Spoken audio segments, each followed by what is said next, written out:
in control against our Artosis debate, and keep going back and forth. That'll be easy.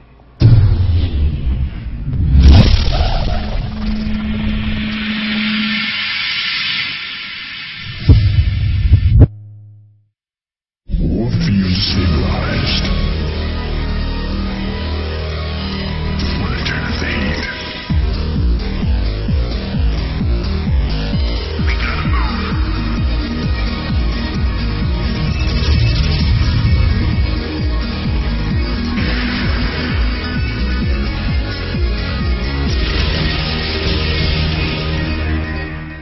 What is up, everyone? It is April 26, 2011, and welcome to State of the Game. I'm JP McDaniel, your host, and it's a very special show. I'm going to turn everyone up on Skype, and then I'm going to amaze everyone because Jeff has a webcam. Jeff, how's it going, man? Going well, buddy. How's everything in your neck of the woods? Good? No problems? Good. You sorry? Are you sorry for anything this week? A couple stories. Mm-hmm. One, I'm laying down in my bed, so people might speculate why this is a weird angle. This is not how I sit. My shoulders aren't actually this big. I'm just laying in a bed. Oh, I wondered that. I was just like, I thought he was just leaning over. let's do a podcast. No. Webcam's really freaking good because it was the only one they had. So I had to take a shower for this because I didn't want to appear too grubby. So that's story number one, kind of funny. Uh-huh. Story number two, you asked how I'm doing in this neck of the woods. I went and got a bank account at Chase, and the guy's like, so how you like living here? And I was like, oh, it's okay. And, I was like, I heard it gets really hot in the summer, and that's going to suck. And he's like, yeah, that and the fires. And I said, what? He said, yeah, dude, like, in the summer, everything burns here. There's fires in the hills. You can all see it.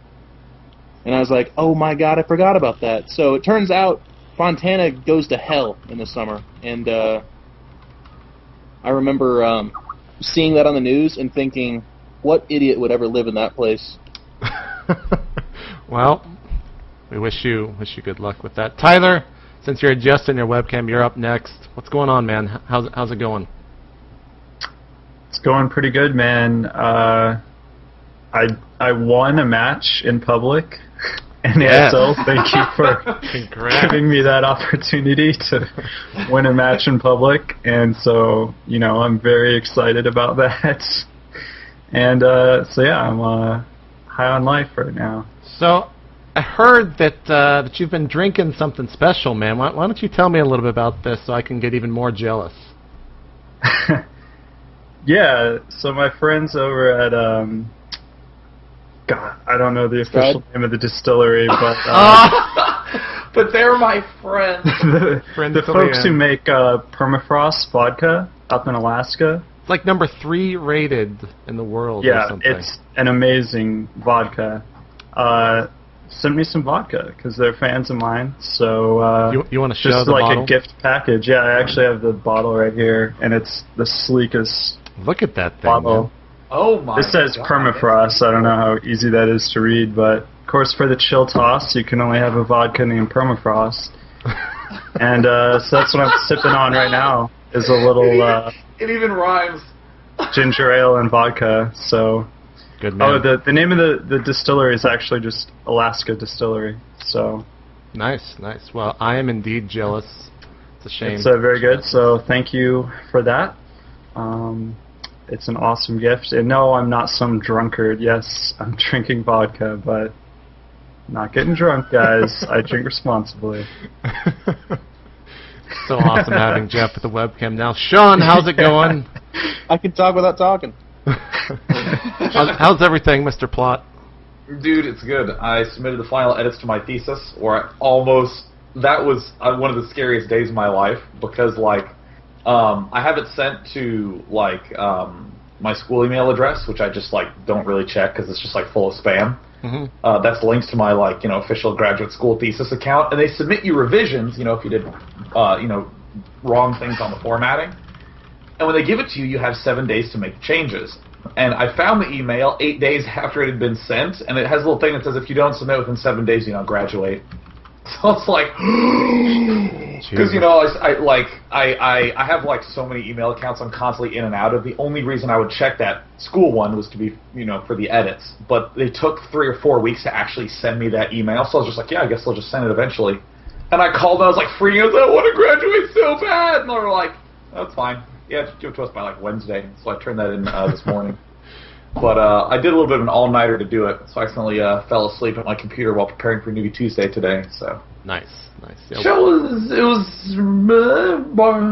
But are you ever happy with your dailies? Do you ever feel every time that I seem to talk to you about them, you're just like I didn't like that one. I'm always pretty critical of myself, but like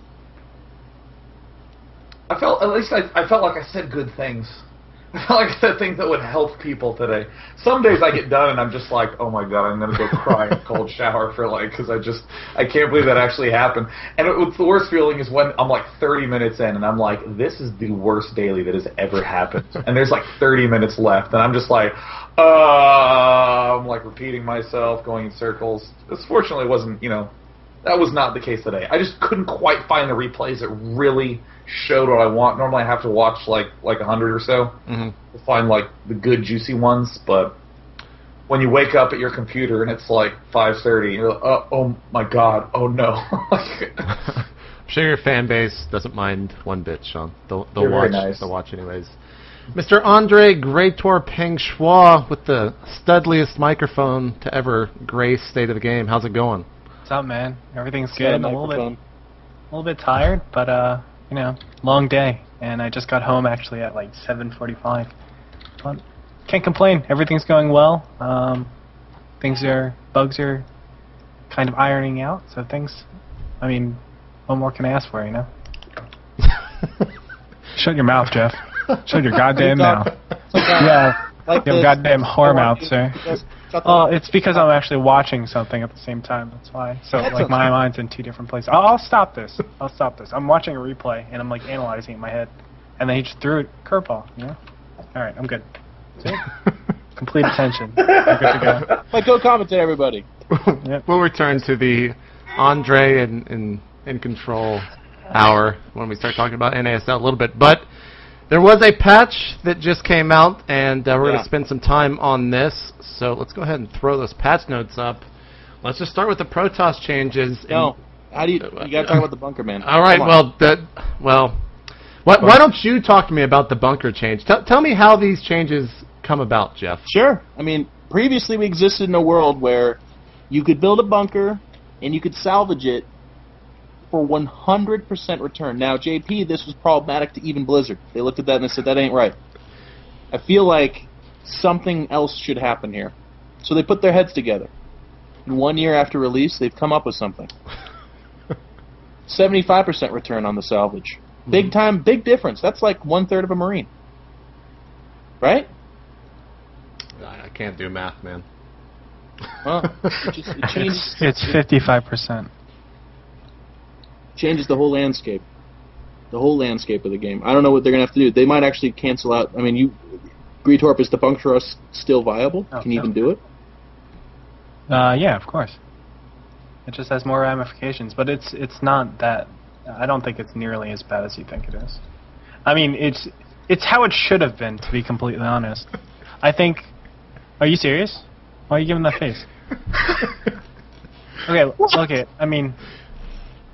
I don't know. I don't think it's that big of a deal, to be completely honest. Whatever. It only happens in TVZ, right?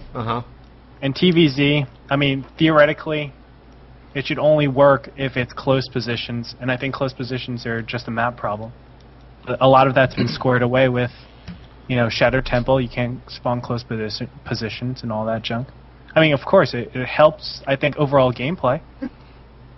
But I don't think you're making it out to be a huge thing. I don't think it's that big of a deal. Sean, what do you think about it?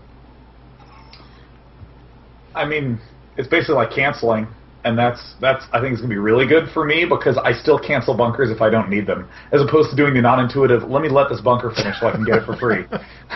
Like so. Tyler, That's it. That's all I think. That seems fine to me. Please tell me you knew I was being sarcastic. Yeah. Okay.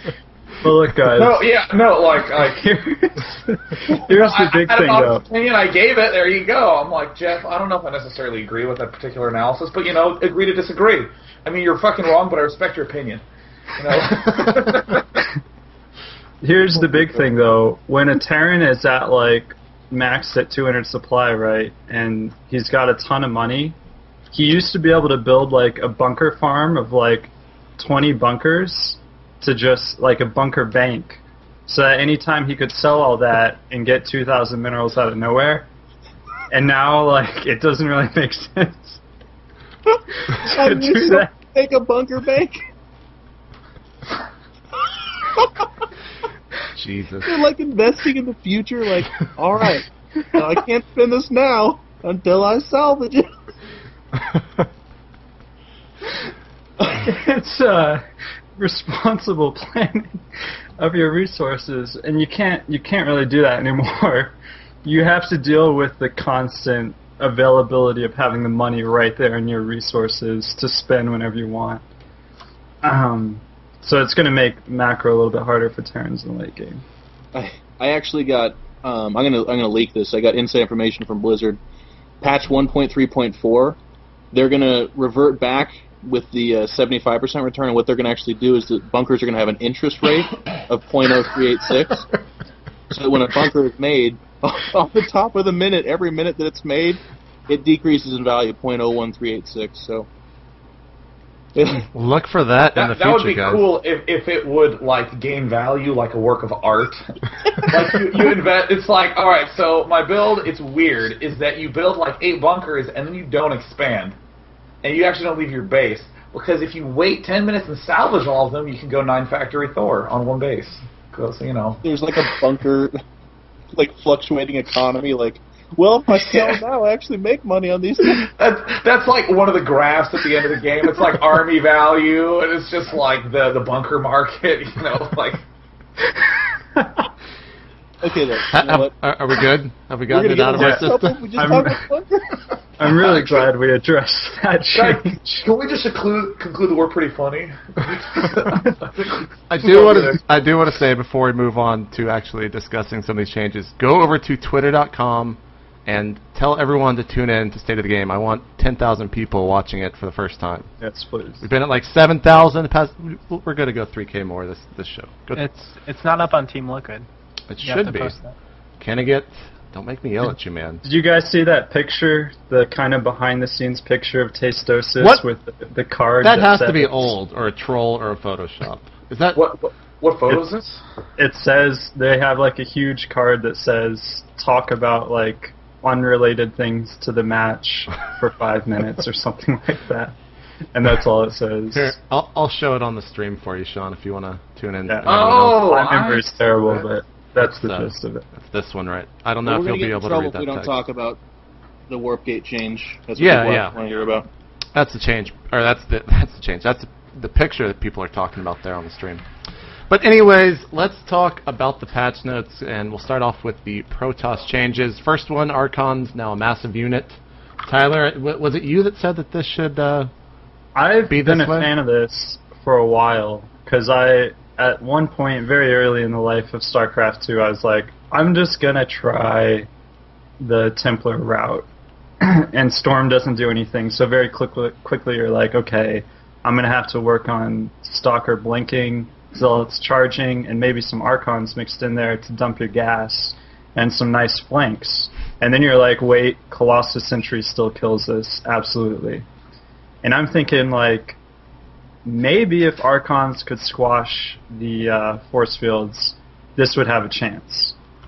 And I just wanted to see it. I want to know what it was like. And another part of it is, of course, Archons can't be lifted by Phoenixes, so the Colossus player can't get 1 Phoenix for every Archon you have and just be like, LOL.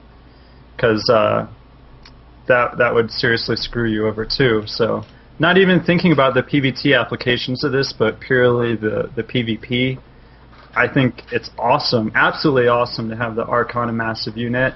If any, it's drastically different from the work gate and gateway changes in the sense that those are like core to the game in every single Protoss matchup and are going to have a huge effect on everything that Protoss does, whereas changing the Archon to massive is just kind of this very fringe change that has the possibility of having a huge benefit.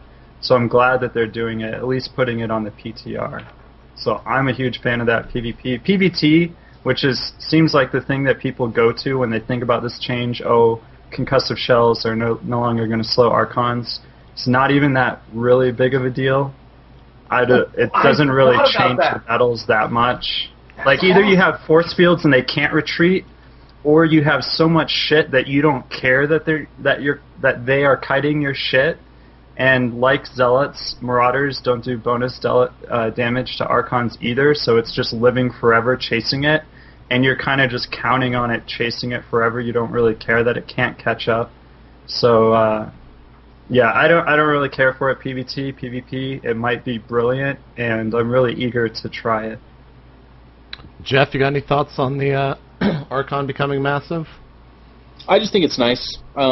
I agree with Tyler. I don't think it's like this gargantuan change for PvT, but it will be a difference. Mm-hmm. Even if it just gets in an extra shot or two, or in the smaller battles, the Archon will be dominant over the Marauder. Like, if they don't have it, if it's not a giant army altercation, it's no longer, well, he's got 2 Marauders and my 2 Archons can't touch him anymore. They'll kill it. It's true. So it'll be a small difference in that sense, and I'm happy about that. But the PvP implications are huge. What'll be nice for me is I'm still going to go Colossus Stalker, and people will be trying Archons, and they will still die. Which would be nice, but I think it does change it up, which I'm happy about. I'm nice. I mean, it was just kind of weird that the Archon wasn't massive to begin with. There was nothing weirder than an Archon being graviton beamed. If you guys have ever seen that, it looks ridiculous. I was about to say, like, this will really help my Phoenix play, because yeah, it's gonna be a lot better to be able to get those Archons to counter Phoenixes. I feel like it's super map dependent though. I would think if this strategy is going to work, if like a Zealot Archon build could actually beat a Colossus Stalker build, it would be on a map that's like wide open, so you could get your super flanks, and so that would kind of be the ideal situation for me. It's like, oh, we're now playing on this wide open map. Either you know how to play Zealot Archon or you don't.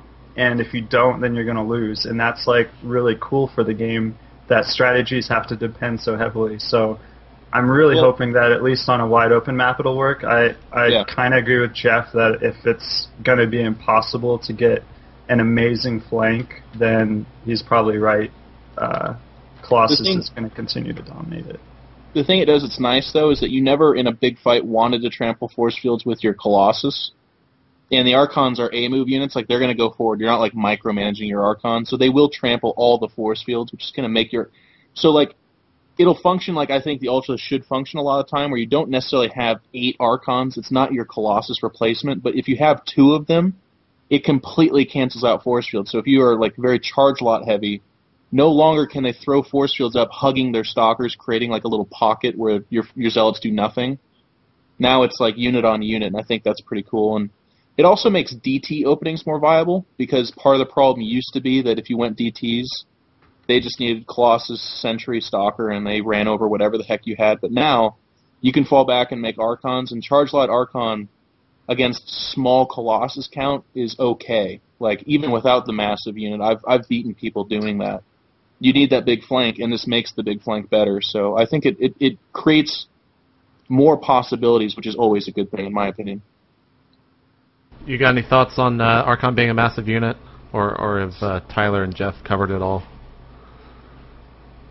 I just like... No, sorry. Go ahead, Sean. No, I was literally going to say I have nothing at all to add, because those two guys are just so brilliant. Oh, I thought my mic was muted because he just made this weird look and didn't say anything. Why don't you talk to me about the pylon power radius being decreased from 7.5 to 6.5, and what that is going to actually change in the grand scheme of things, Sean? Well, there's this build in PvP I've been working on. It's going to help that a lot. Oh my god, I'm so excited. I'm so excited. Like, okay, yeah, I've been actually talking to Tyler a lot about it, and actually, like, all the changes for Protoss are just going to make.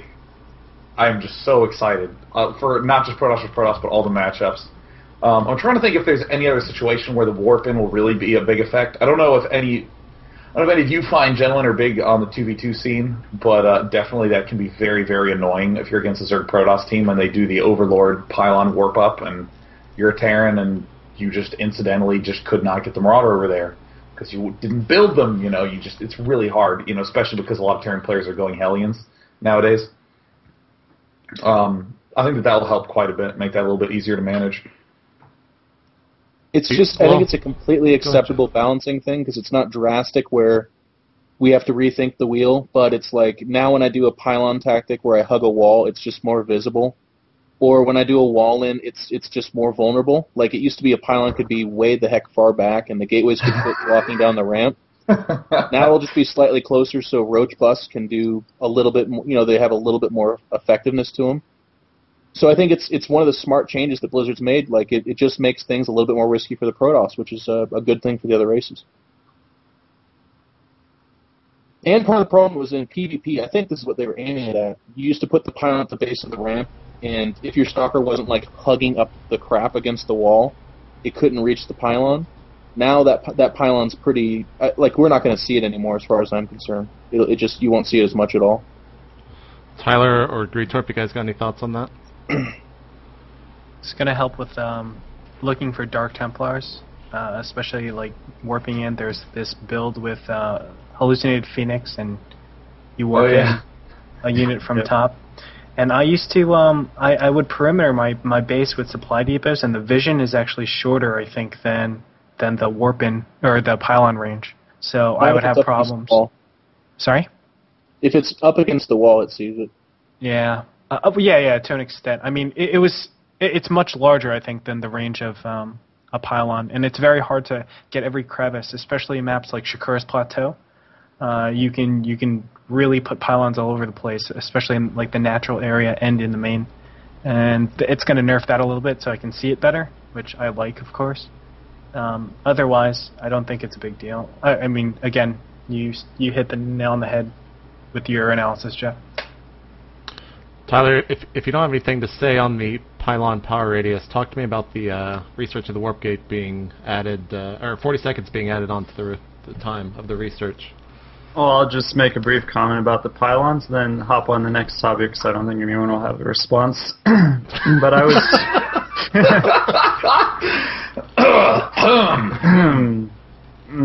So, I mean, okay, all you guys played Protoss a little bit in StarCraft 1, but I was like the only Protoss player in StarCraft 1, and I will say when I played StarCraft 2 for the first time, I was like, wow, the pylon radius is huge. Like, you can build so much more stuff off one pylon, and like, it's so much bigger than StarCraft 1, and probably for like 2 or 3 months of playing StarCraft 2, I still kept thinking like, wow, one pylon, huge radius of power, and it took me a long time to get used to. So like, I'm really okay with this change, because the whole time, honestly, I've been thinking like they kind of have too big of a radius. So I'm perfectly okay with it. But let's talk about the controversial change. Let's get into it. Is it controversial? Would that be? It's big. It's like the size of the rim on a basketball hoop. Yeah. Because look, it's gonna affect every single Protoss build. There's really like no doubt about that. I mean, some people who do Protoss builds that don't really care about the early game, they might not really care. They're gonna have to change their build in some way, though. So, and then people who actually care about the early game are gonna drastically change their builds, and then Terrans and Zergs are gonna have to change their builds based on whatever new build the Protoss can do now. Just based on these units building faster before you get Warp Gate, and then based on Warp Gate being 40 seconds slower. Like, these are changes that just change everything when a Protoss is in the game. So it's a big deal. And my problem with it is that this is like such a big deal, affecting every single build, and I don't really feel like it's necessary at this point. If truly Blizzard's only justification is that like 4-Gate is running rampant in PvP and it's destroying the matchup, like, I don't feel like that's true, and I feel like maybe it was true in February around that time, and everyone kind of felt like you have to go 4-gate, and the only decision to make was, are you going to offensive 4-gate or defensive 4-gate? And it was kind of like the thing to do. No one knew like really great ways to stop it unless you did something wacky like forge first and cannon rush, or you did some cannon defense could technically stop it. But then, you know, if you just cannon your ramp defensively, that's kind of newbie. So, not that I didn't lose to that in MLG against AUG or anything, but that was a long time ago, folks. But anyway, like 4-gate was the thing to do. You felt like you had to 4-gate. That's the way I felt going into Assembly, and that was in early to mid-February, and I think that's what most people felt like. And but nowadays it's not the case. Like a lot of people have been working on anti-4-gate builds, and there are a lot of different anti-4-gate builds out there. And I feel like every time you see 4-gate nowadays, it's like a metagame thing, or it's like a rock, paper, scissors thing. It's like, you don't really think I'm 4-gating, so you're trying to cut corners, but actually I am 4-gating, so I'm going to beat you. Or it's like, you know, it's just like the rock, paper, scissors thing that I was complaining about last time we talked about PvP when Zaka was on the show. Like, you can defensively play against a 4-gate and make an extra probe or two, or get your second gas, or what me and Sean have even been working on, you can go like gate robo gate and defend a 4-gate. But the question is, like, how much further could you get ahead if they aren't 4-gating? That's kind of the state that 4-gate is at now. And I really want to emphasize the difference between where 4-gate was at before, where it was like you felt like you had to 4-gate and it was the only legitimate build that you could do. And now it's a metagame thing, it's a rock, paper, scissors thing, it's take a risk thing. I'm going to 4-gate because I think he's doing a build that isn't going to defend 4-gate. I know that he could do a build that could defend 4-gate, but I'm hoping that he's cutting corners even beyond that, so that he could be even more ahead in the next part. That's why we saw, like, in Naniwa versus Cruncher, and I'm just going to get into that, even though I know we're going to talk about TSL later. But we saw, like, a gas steal. We saw Cruncher do a gas steal and then try to offensively 4-gate. I mean, come on, guys. That's not the optimal way to do an offensive 4-gate. Like, the optimal way to defend an encourage the tech. 4-gate. Sorry, what? Encourage the tech. Let them take the double gas. Yeah, exactly. If you were really playing it straight and just saying, hey, 4-gate is going to kill you, there's nothing you can do about it, then it makes zero sense to steal the gas. You would want them to double gas, and you'd want them to try to tech, and then you would say, hey, 4-gate's unstoppable if you try to tech. I'm going to kill you. But that's not what Cruncher thinks, and it's not what Naniwa thinks either. These guys know that you actually can defend a 4-gate while teching. You can defend a 4-gate with 3 gates in certain circumstances. You can sneak a couple extra probes out. You can do all these different things now against 4-gate if you know for sure it's coming. So yes, you still see a lot of 4-gates, but no, it's not the way it used to be. And yes, people are still developing new builds, and they're like on the verge of actually, I think, completely destroying 4-gate to the point where you can actually do builds that are so in your face, haha, I am teching, and yeah, you're going to 4-gate, and I'm still going to stomp you, even if you do the most optimal 4-gate you can. Like, people are figuring out those builds now, like geniuses such as Mr. Sean Plott is working on a build like that right now. And thank you. I appreciate you using the word genius in there. So yeah, I'm kind of like, yo, man, PvP is not that bad right now, and there's like an infamous Twitter tweet that I did that was like, I'm mad that casual play is fucking up pro play. And that's because I couldn't even conceive of the fact that pros are still mad right now about 4-gate and PvP. Because I feel like pros have moved beyond that. And I thought if Blizzard is feels pressure to make a change about 4-gate and PvP, it's because now 4-gate has trickled down to the lower levels and they're upset about it. But like, I just want to say right now, I 100% think it's not a problem at the pro level, and I think the PvP dynamic is developing beautifully. So if this change is just because of PvP, then I really don't like it. And it's hitting a reset button on all Protoss builds for basically nothing. Jeff is the other resident Protoss main user here. Is there anything that Tyler did not say that you think needs to be said? Yeah. I mean, I echo his sentiments to a certain extent. I think I'm a little bit more positive on it, though, because what they did do is they sped up the gateway build time. And there's a lot of early game stuff, the PvT, PvZ matchups that can really use that. I know that the Stalker Zealot gets to the Terran 10 seconds faster.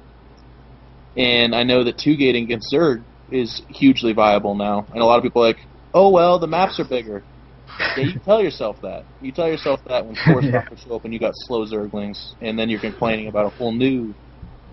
I mean, I think it gives us more options, and like I didn't rely on a whole lot of warp gate timings in those matchups too much. I mean, people will be like, oh, there's that one game I saw you do it. And it's like, yeah, I know. Calm down. But the point is that like my style didn't depend on that.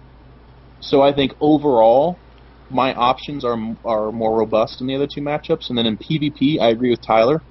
4-gate used to be something, like there probably is even a soundbite of me floating around or whatever from a couple months ago being like, I can't hold off the 4-gate, I hate PvP. But now it's like, no, actually, all my games are based upon hoping that he 4-gates, basically, because I'll be out miles and miles ahead. So I think it's a little drastic, but it's interesting. One of the things that I'm really confident about is that, confident but also hopeful, because I agreed to a certain extent with Tyler's point too. I feel like they do balance this game from the casual perspective too much, and that worries me because they outnumber us like 150 to 1 or whatever. You know, I don't know. It's ridiculous. It's more than a lot of pros.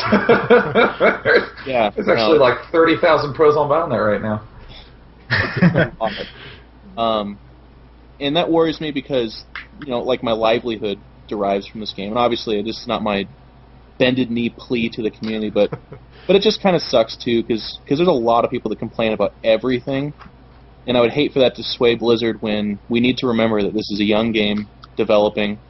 And, like, Protoss was considered the weakest race, like, a patch or two ago. We got nerfed twice, now we're the strongest race. You know, like, the game's still developing, I feel. And I feel like Tyler's exactly right. Also, look no further than, like, Idra's results. He was complaining about ZVP. Now he's doing fantastic against Protoss. He didn't necessarily, like, warp into this different human being, or there wasn't a patch. He's just figuring it out, too. You know, so... I don't know. I'm just not the biggest fan of drastic changes, but of course we've had some big ones that were really important too. So this one could be another one. Gretorp, from a Terran perspective, how can you see this kind of affecting your TVP matchup? It's the most annoying thing ever, man. I mean, a lot of my opening is based around the timings. I know precise timings of when things should come in, when my bunker should go up. And I want to just reiterate what Jeff was talking about, that Zealot Stalker timing, that is going to be the most annoying thing ever. I'm really actually worried about it. It's not going to be so detrimental, but it's just annoying having to relearn an entire matchup yet again. And it's all the beginning. It's like that entire beginning. The end game, of course, will stay the same, but going into that mid-game, I don't know what safe builds are anymore. I don't know if there are specific, just straight-out gateway timings. I think there will be, and I think people will utilize that now that they know, okay, what's going to happen is instead of chrono boosting out the warp gate, people are going to be like, why do that when I can get a ton of units in the beginning and slowly get the warp gate later on? And I can situate myself because I have so many more units and I have chrono boosted units, and I can apply pressure that way and just a slow expander, whatever like that. And in terms of that factor, I think it's annoying because my whole build has to be readjusted. I probably can't even put a bunker down below because the Stalkers and Zealots come out really fast. But what's going to happen is Protoss is also not going to feel that boost that they normally feel. So normally we get a wave of gateway units, and then they switch over to warp gates, and then they get that next wave in immediately. So you have actually a huge boost up in Protoss, and I think that's going to be nerfed, well, quite a bit. And I don't know if medevac timings are viable then. I mean, it's only 40 seconds, but I have no clue. The builds are just going to be very dependent on I guess, the positions or whatever it might be. But it's just annoying having to learn a completely new build order for every single one of the options that Protoss can do now. I have to say, where are the chrono boosts being allocated? And it's just so troublesome to me. I really don't want it to happen, to be honest. I think it's fine if you probably just made literally pylons 4.5 instead of 5. I know that's ridiculous, but 4.5, I think it would fix PvP to an extent as well. I don't think they need to do that. But I think this is overdoing it, and it's just being really, really meddlesome, especially with the competitive scene.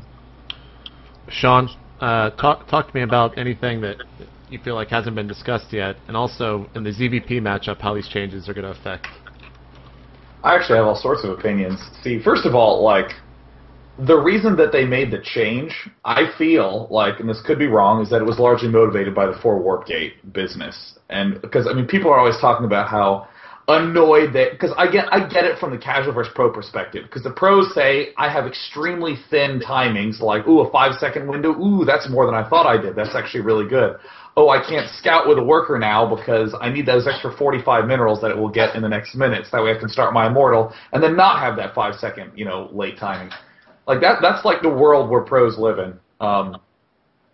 And if you thought that was thin, then you assholes didn't play Zerg vs. Zerg in Brood War. People talking about, like, oh, I have 20 probes in Protoss. You'd have, like, 8 drones in Zerg vs. Zerg. Be like, oh, well, my Mulus was half a second late. Like, my Scourge was, like, a nanosecond late, so he managed to get there when it was hatching. So I lost immediately! And it's like a 6-minute game. Like, that's all Zerg vs. Zerg. So I'm fine with the thinness. So I honestly don't mind the game before the patch, and I also don't mind it after, because from a design perspective, I actually thought that the Warpgate was a silly unit, or a silly sort of functionality to it, because it almost felt like Blizzard said, hey, wouldn't it be cool if Protoss could warp in anywhere at any point?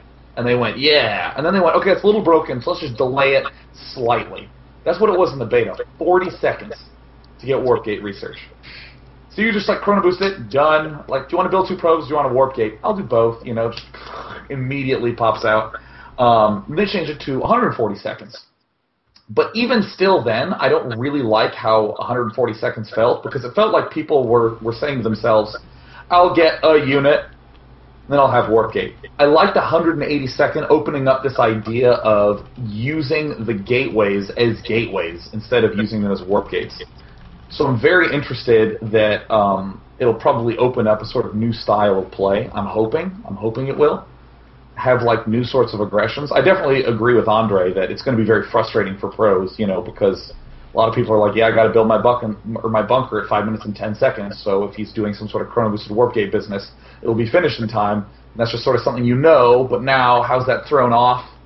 You could say, well, you just add 40 seconds to it, maybe 30 seconds if he uses another chrono boost, but then you don't quite know. That seems like a lot of chrono boosts. That's like 5 chrono boosts on the warp gate. Maybe you won't have that much. It just makes it a whole lot more work, but I honestly just don't mind that so much.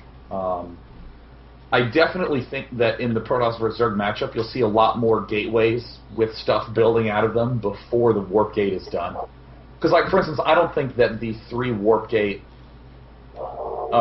expand will actually be very different. It'll be a little different, the 3 warp gate expand. Because if you think about it, a sentry takes 37 seconds to build now. So if you just built everything at the exact same time, ordinarily when you chrono boost 3 sentries, you just start 3 sentries and then they all finish, and then you get the warp gate. So that way, when you get to 9 units, you'll have 9 units, you'll still have the same amount. It doesn't change it at all. Yeah, it really shouldn't. I mean, you'll just get sentries 3, 4, and 5 out a little bit later. But I mean, so I think that it kind of allows for other stuff. I mean, it's kind of subtle to note that the amount that they extended it by is about the amount it takes to build another warp gate unit. So that shouldn't change a good amount of stuff. But again, I'm hoping that it sort of peels some stuff open, because I just get so tired design-wise of this. All right, well, technically I have a gateway, but I'm not going to use it, because who would use a gateway that isn't a warp gate? So most of my concerns are less with balance and more with just, exactly what I said. Now, do you think are the changes to the Sentry Stalker and Zealot? Do we need to talk about the build time decrease for that a little bit more? Tyler and everyone else. I'm getting a no from Jeff, so I'm just gonna. It's just more robust. Yeah. Well, let's move on. It's different. I mean, I don't think the timings are going to be that easy to solve. Yeah. I'm not so sure that all the builds are going to work relatively the same, because I don't think when your gateways finish for the 3-gate expand, for example, for PVZ, that you actually have 150 minerals and 300 gas. Because there's a big difference when you switch to warp gate. It's like you spend the money and then you get the unit pretty much instantly, like 5 seconds later. But when you're building off gateways, you need the money, 37 seconds in advance. So there's a big difference there going on. Like, it's more than just the timings, it's when you have the money. So if you can get the units right when you have the money, that's a lot different than waiting for the money and then waiting an extra 37 seconds for the units. So I'm kind of weary about how the builds will work out exactly. I feel like, yes, these timings will introduce Protoss buffs for them to be more aggressive, but then it'll also produce some situations for Terran and Zerg and even Protoss against Protoss to be more aggressive in turn, depending on how much you're depending on the warp gate and how much you're depending on normal gateways. It's going to be weird. I think it's going to be a little more complicated than we initially suspect. So we'll just have to wait and see. I definitely think that there's going to have to be more aggression by Protosses early on, especially against Zerg, because now all of a sudden you can't get Hallucinate out quite as quickly. Pushes that way back. So that will be at least a little bit annoying. And if just like you were saying, building a sentry off a warp gate, you get it now. Building off a gateway, I have the money. All right, let's wait 30 seconds. So that means that the energy is going to be less, so it might be a little bit scarier for Protoss with their force field stuff. But yeah, overall, I like anything that allows me to be more aggressive. So yeah. Andre, we're going to throw this to you about the ghost changes. Cost change from 150 to 200, 100. What do you think? I'm actually pretty happy with this. But it's really minor. I don't think it's a big deal. What I'm thinking is I don't have to get my 5th and 6th gas now. And it's going to allow me to focus on a stronger ground army earlier on. But it's really minor. We're talking like 6 SCVs and 2 refineries when you're on 3 base. You might have to squeeze in the 5th gas. I'm not sure, but yeah, I think it'll help. I don't think it's as big as it seems. No, that's not true. I mean, the ghosts are so expensive, 150 gas. But yeah, it might just change that it's a slightly stronger Marine Marauder ball. And I'm thinking TVP. I don't know why. Well, obviously, but I'm thinking TVP. I don't think it'll change TVT at all. And TVZ, I'm unsure because I haven't done a lot of ghost opening builds. It definitely does help because I had one game against HeyPro in MLG, and literally the gas was a huge bottleneck. It's like I had every expansion, and I had Mass Ghost, Mass Viking, Tank, Marine, and it's like I couldn't get enough gas in time, and like ended up winning it. But I always felt like it was so hard to get gas, and I don't know if that 50 gas will help as much, but I definitely always felt that ghosts are so expensive. Well, in relative in TVs, whatever. Yeah, I think it's nice, but it won't be that detrimental. Like slightly larger army in the game, yeah. That's all. Jeff, since you made a funny face, I'm going to throw this to you. Is it going to affect your play at all with the ghost change? Are you worried about it? Are you shaking in your boots? See more ghosts out there on the field? Man, I don't give a shit. Tyler, you feel the same? Yeah, I mean, I don't immediately think I'll adjust anything based on this at all. I'll just have to feel it out, but I think it's even so minor that I don't think I'll even feel it out. So here's my face before they made the change. Okay. Here's my face after they made the change. Can we get a face change on the bunker change, Jeff? Before and after? What the fuck? Sean, do you have any thoughts on the ghost? When they patch without the bunker, it's not going to be an actual patch. what are we gonna do? Yeah, I won't believe. it won't be. It'll just be a troll. That's all it'll be. Sean, ghost change. You got any thoughts? If not, we'll move on to the one Zerg change. I will say the one thing that feels this is one of those absolutely needless, trivial comments, but it is so weird to have a spellcaster cost more minerals than gas. That's wrong. It's just like every spellcaster since, in Brood War. What? I mean, I'm saying that, and I want to say that's true, that like every single spellcaster had more gas than minerals, or equal, except for like Corsair. Siege Tank had this spell in Brood War where your army disappeared. Actually, it's still there in StarCraft 2. It's true. Siege Tank. Siege Tank has a spellcaster. I guess the Corsair. I'm trying to think of any others that like did, but like they're all just like so stupidly gas heavy. What do you think is their what is their intentions with this change, Sean? If you could theory craft for a second, what are they trying to change with this decrease and upgrade to the Ghost? Mm-hmm. That's the $1 million question. Why is it in here? Ghost Mech, man. Ghost Mech. Yeah, Ghost Mech is one reason, but I was more thinking of the stupider reason, but I still think that people are starting to, look at the Terran vs. Protoss matchup and say, let's make sure they can make Medivacs, Marines, and Marauders, and Ghosts, and Vikings. And really the Viking Ghost mix, it was kind of hard to pull off, because a lot of times you'd want to build like 3 or 4 Ghosts, and it's instantly like, all right, well, there goes all my Vikings. I guess I don't get any Vikings this game. So just sort of letting people do that. However, you could go into total boss mode and go like 9 barracks, expand like 3 times, and then go like 18 barracks Ghost Marauder, which is the way that men play that matchup. So you don't need to worry about the Vikings. Tyler looks like he agrees. Sean, you always bring up the root time of spore crawlers in all your casts, so we're going to start this off with you. The root time's decreased from 12 to 6. They missed. They meant spine crawler. Yeah. Because there's like a typo that they're going to run with. They're like, yeah, that's what we meant. Yeah, we're going to see how it works out with the spore crawler, and perhaps the spine crawler will follow suit. We're doing it as a proof of concept. Is this going to change anything, Sean? Is it going to fix anything? Or is it just going to make them speed up the animation and look hilarious when it actually happens? One thing that I'm really feeling like, oh, thank God they did that, is the Dark Templar problem.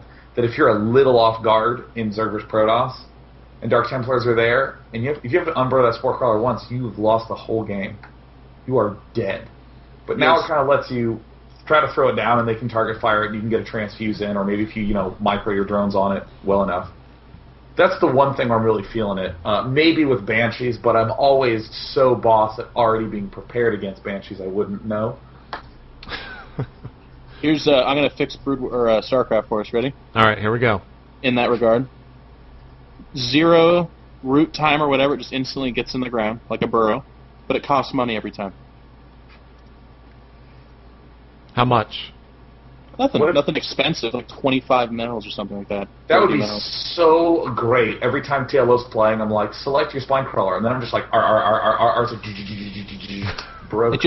It makes it like, there's something on the line other than the entire game.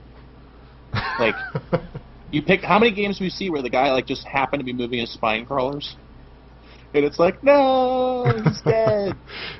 And I feel like there should still be something at stake. Like, they shouldn't move up and down for free, but I don't think it should take 89 seconds or whatever the hell it is. Like, should that be there by default, or should you have to research the instant burrow? No, it just costs money to burrow it. Like, you pay for it, and then it's 30 minerals to reroute it somewhere. See, I still think that like a 5-second route time's fine. Like, because in beta it was 6, and that felt like reasonable. Because already I hate Zerg defensive structures, because spine crawlers take forever to build. You know how long a spine crawler takes to build? Longer than a cannon, right? Cannon rushers, Combat X uses timing very effectively in the Grandmaster League, right? Like, it's pretty. I've never really liked spine crawlers at all. In honor of Idra, let me make this comment. Your buildings can win games. My buildings suck. There you go. That's actually a pretty good quote. You can attack with your buildings. Tyler or Gretorp, you guys want to add anything in on the Spore Crawler change? Or are we done with the patch? I'm good with that. Sounds good to me. There are 2 bug fixes, but they aren't really all that important. So let's go ahead and move on to talking about the 4 tournaments. We got TSL3, NASL, IPL, add one more thing. GSL, and yes, Jeff, add one more. I'm sorry. It's all right, man. I apologize. It's all right. I realized something. So the other day I was streaming, and I had my 19th troll on the stream message me something. I go to block communication with him. Oh, I heard about this. Okay. I heard about this. Happy Jeff. This is ridiculous. Having a great day. Totally happy, streaming. People are loving it. We're having a good time. Somebody's not having a good time. They're trying to help me along their way of not having a good time. So I go to block communication with them. What do you think the end of this story is? You hit. Oh, it blocks and you move on with your day. Yeah. My life moves on. No. Battlenet sends me a little message that says, "Hey Jeff, you've reached your limit of people you can block." And my head exploded. I thought to myself, to what end does Blizzard have a limit to the amount of people you can block? Are they worried about people creating accounts and marching around Battlenet blocking everyone? They're like, they don't understand. They want friends. We'll choose for them. Now listen, you need to pick the 300 people you hate the most, and then you can block them. But after that, you need to be really careful. So yes, ladies and gentlemen, there is a cap. There is a cap. You can block.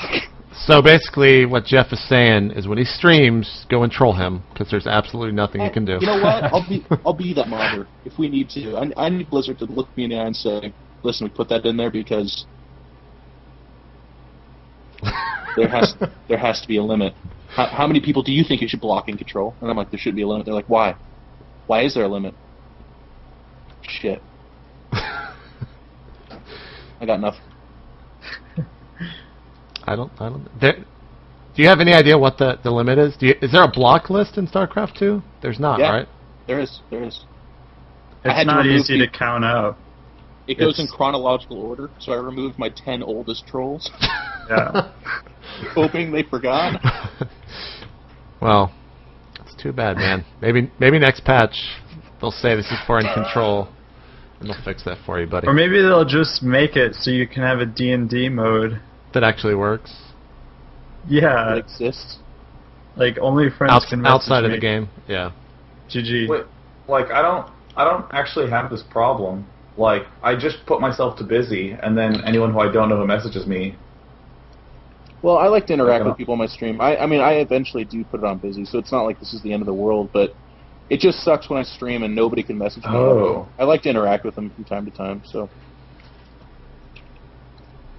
Fix it, and it's not like I have this overwhelming problem. Like, 99% of the people that I interact with are super positive and awesome.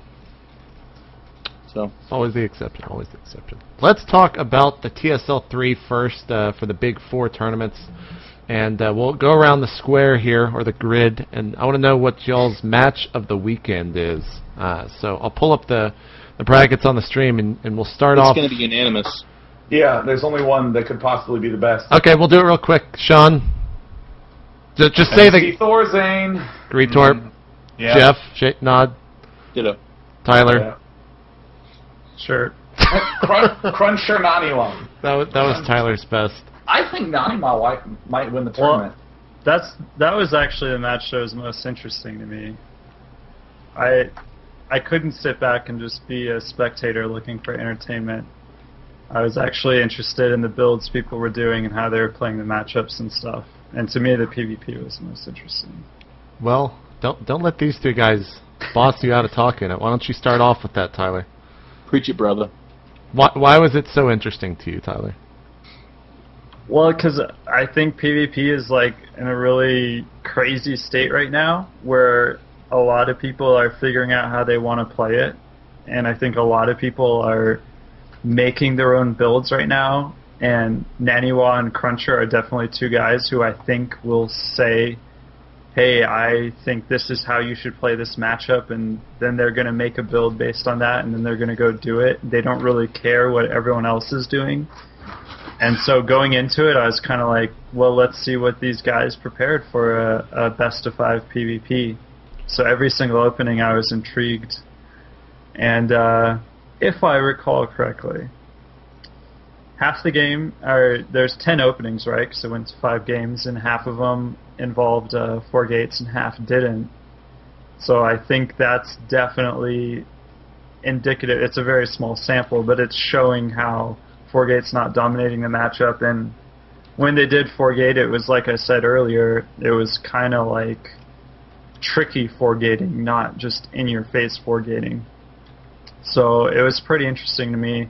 The only way I was disappointed in it is they were taking a little bit too many risks for my taste, especially toward the end when the series was on the line. I think they were both playing a little bit risky, and I was hoping that maybe Naniwa could have figured out a safer way to play PvP, and he was going to premiere it in this match, but it didn't really come.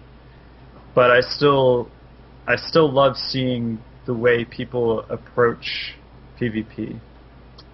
And I feel really bad for anyone who's like, oh, it's PvP 4-gate. Such prominent people like Tasteless and Artosis who they're like commentating a PvP with Inca, and they're like, oh, well, pretty much 4-gate happens every game, and there's going to be a patch to fix that. And then they're in the game, they're commentating neither player 4-gates, and I'm like, fuck you guys. Did you just slander Artosis and Tasteless? Yes, I did. And yeah, I can do that because I'm... The interesting thing is the non-4-gating PvP involved a Warp Prism that died, and then he just GG'd, so... Oh my god, that was the greatest game of all time. Can I please give that spoiler? Go ahead, man. Hang on. We're going to get to GSL, right? Oh, we're going to get to GSL. That's true. Let's talk about it there. Let them talk about MC Thorzane. Tyler's been babbling about the most boring match for the weekend. Let him finish, and then we'll get to the actual match. Guys, go ahead, MC Thorzane.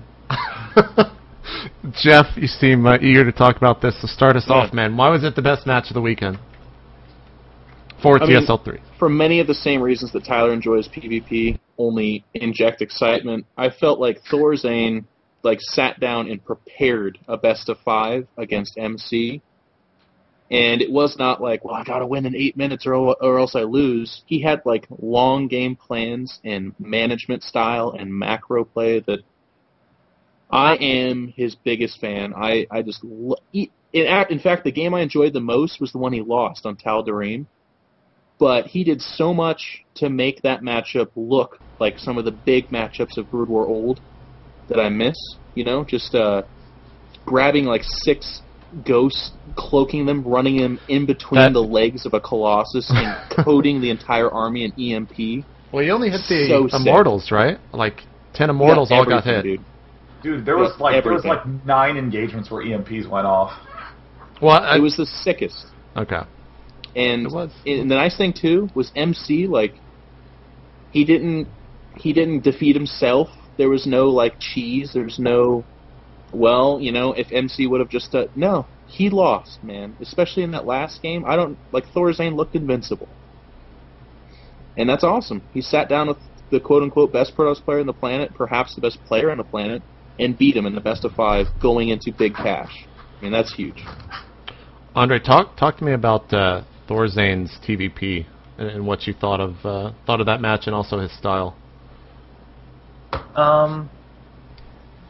He has a pretty robust... I like the Mass Marauder Ghost that he does, and he actually slacks off on Vikings, which is a kind of an interesting style because a lot of times these players go about killing Protoss that you have to undermine the Colossus or undermine the units by killing the Colossus, and then once you're left with gateway units, you rely on just your barracks army to overwhelm your opponent.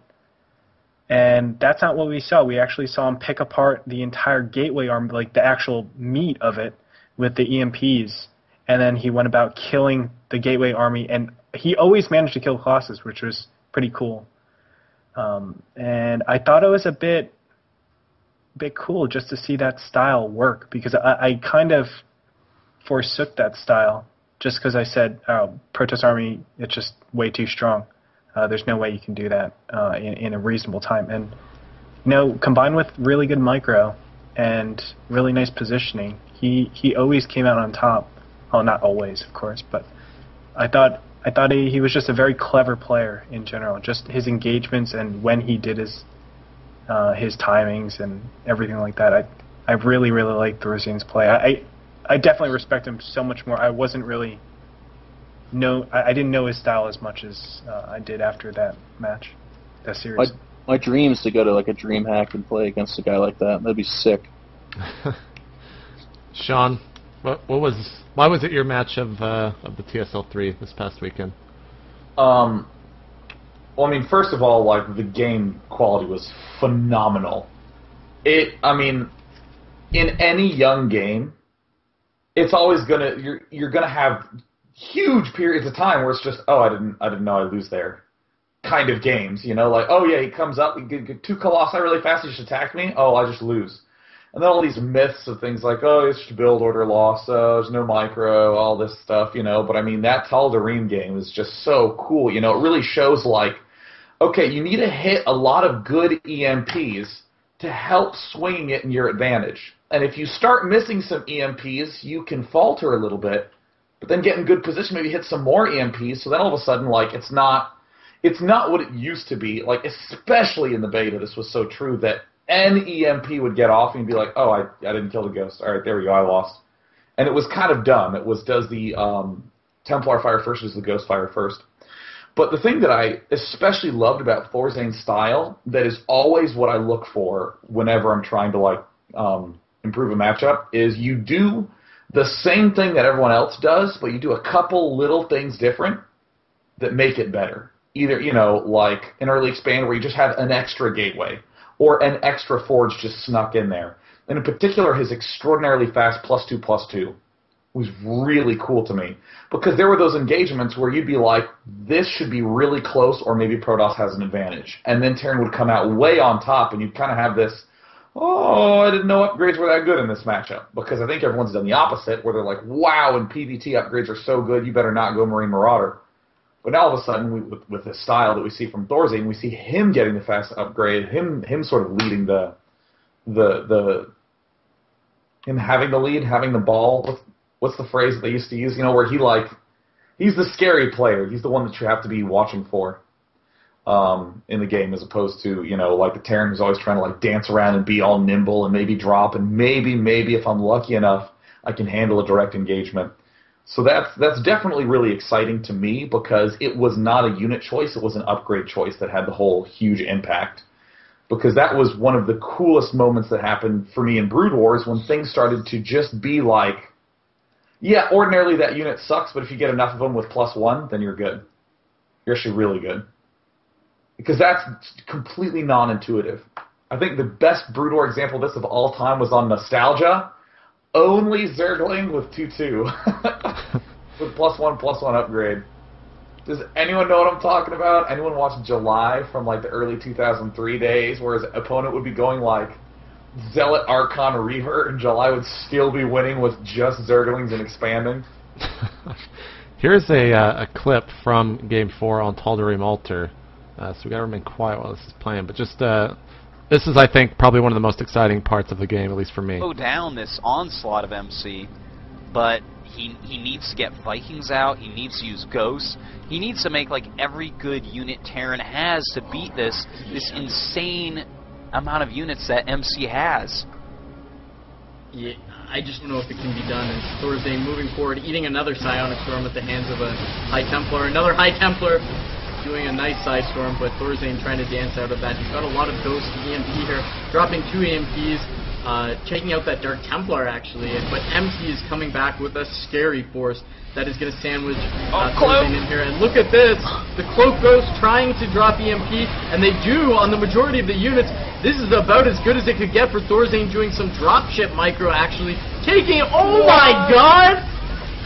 Oh, I think we should just have a moment of silence and hold hands at what we just saw here. What is...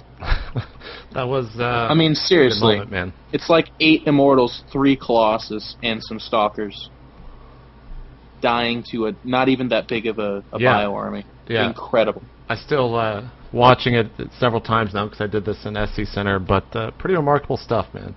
Now we've got the round of 4 coming up, not this weekend, but the next weekend, and it's going to be Koss versus Thorzane and Naniwa versus Hasuobs. I want to know what you guys' picks are for this. So we'll just start off and go around here. Gretorp, why don't you give me your 2 picks for those 2 matchups? Yeah, what was it again? I'm sorry. Koss versus Thorzane and Naniwa versus Hasuobs. Thorzane, Naniwa. Do you want reasons? Or if you want to give them, yeah. I think Thorzane right now is just a monster. Just his decision making, and TBT I think is the decision making matchup. I have to put Thorzane ahead. Not saying that Koss is bad by any means. He's a very strong player. But after watching his games in Copenhagen, even though they were the finals and they're against MC and it was TVP, I didn't like his decision making, and I thought Thorzane against MC was just phenomenally well with his execution and his decision making. So I'm putting him ahead.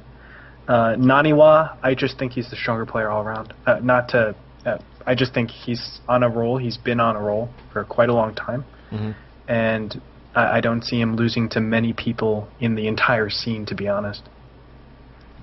Tyler, you're sneaking food in your mouth, so I'm going to actually ask you right now. You better hurry up and chew, man. PvP, your most interesting matchup for you to watch. Who's going to take that series? Naniwa or Hasuobs? Well, I really feel like it could go either way. I think it's really close to 50-50. I think everyone feels like saying it'll be Naniwa, and that's what I'm ultimately going to say as well, is Naniwa. But yeah, I think it'll be close, and I'm not even going to say it's going to be 3-2 guaranteed either way. Could be a 3-0, could be a 3-1, but I really feel like Hasuobs has a real chance to take the series. So yeah, ultimately Naniwa, but it's really, really hard to predict. Do you have any thoughts on the TBT series? Just a quick prediction. You don't have to explain yourself if you don't want to. I'm just gonna say I think Thorzane has proven that he's good at preparing for a best of 5, and his mechanics haven't proven to be like very, very, very top of the line, but they're definitely sufficient for the build orders he plans. So sufficient that he can plan a strategy and have mechanics good enough to keep up with MC. So they're definitely there. They aren't his strength, but I'd say as long as he's putting in the work to prepare for a best of 5, I'd give him the advantage, because he's probably going to have the build order and strategy advantage just from his preparation, and his mechanics are going to be good enough. Jeff, you shook your head at Tyler's PvP prediction between Hasuobs. No, he said that everyone's going to say Naniwa. Oh, okay. All right, so going with Hasuobs. Hasuobs wins 3-2. He gets to study a best of 5 with Naniwa playing a PvP before this match. It's true. It's amazing, amazing information. I think I agree with Tyler. They're close to 50-50 as it is anyways. But I think Hasuobs gets amazing recon beforehand. It's not like Naniwa was saving anything for the semifinals. That was it all. That was it. And he gets to just sit there and see, okay, this is how he reacts to a 4-gate. This is when he 4-gates. This is what he does in this map. And of course, it's not so simple, but that's why I'm predicting 3-2. But I think that's just a huge tipping point. And Hasuobs is actually highly touted as one of the better first Protoss players in all of Europe. Of course, Naniwa was considered the best, so that's problematic. But I do think that's a pretty good prediction. And then I'll say this: Cass is going to win over Thorzane 3-1 or 3-0. I would agree with that. Thorzane's weakest matchup is TVT. He's actually, for how good he is TVP and TVZ, it's quite surprising how bad he is, relatively speaking to that. He is at TVT. Now, of course, he's no noob at all, obviously, and he does prepare tremendously well. So I'm still going to tune in the series and be extremely excited, and I hope I'm wrong, because like I said, I'm a Thorazine fan. I don't know Cass necessarily at all, but if I was a betting man, I would predict Cass wins pretty handily, because I think in that matchup he has the advantage. I think someone in chat was saying, the Team Liquidpedia was saying Cass has like an 88% winning percentage TVT, and Thorazine is 40 or 20 or something like that. Yep. Cass is regarded as one of the best Terrans right now in Europe, so I think he'll probably take that. It might not be a pushover 3-0 or 3-1, but pretty sure he could do that and secure the win. Sean, predictions on round of 4? Well, the one thing that I want to throw out there that I don't think anyone's mentioned yet, that I think of all paths to get to where they are, I think that Thorazine has had the most difficult and the most decorated of all. You know, with like the Fruit Dio Tyler MC combo. I mean, Koss beat Nada, Hey Pro, and Adele Scott, and I mean there was some questionable decisions by Adele Scott in their round of 8 game. And Hasuab's, I mean, Huck Maro Boxer. I mean that's good. Obviously, I mean no matter what path you take in TSL, it's going to be like absurd. But I mean, like all the players, I think Naniwa of all has had like the least noteworthy, the Rhett Goody Cruncher path, and so I would feel a little bad for Thorazine if he didn't beat Koss, just because like after all that triumph, and it's just like, you know, then it's just not a Korean pro, just, you know, the best Terran versus Terran in Europe.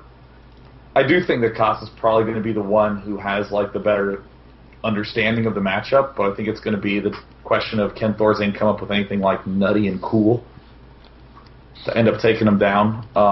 But in the other series, I don't have any idea. I will note that Hasuabs never gets enough mention in general. Mm-hmm.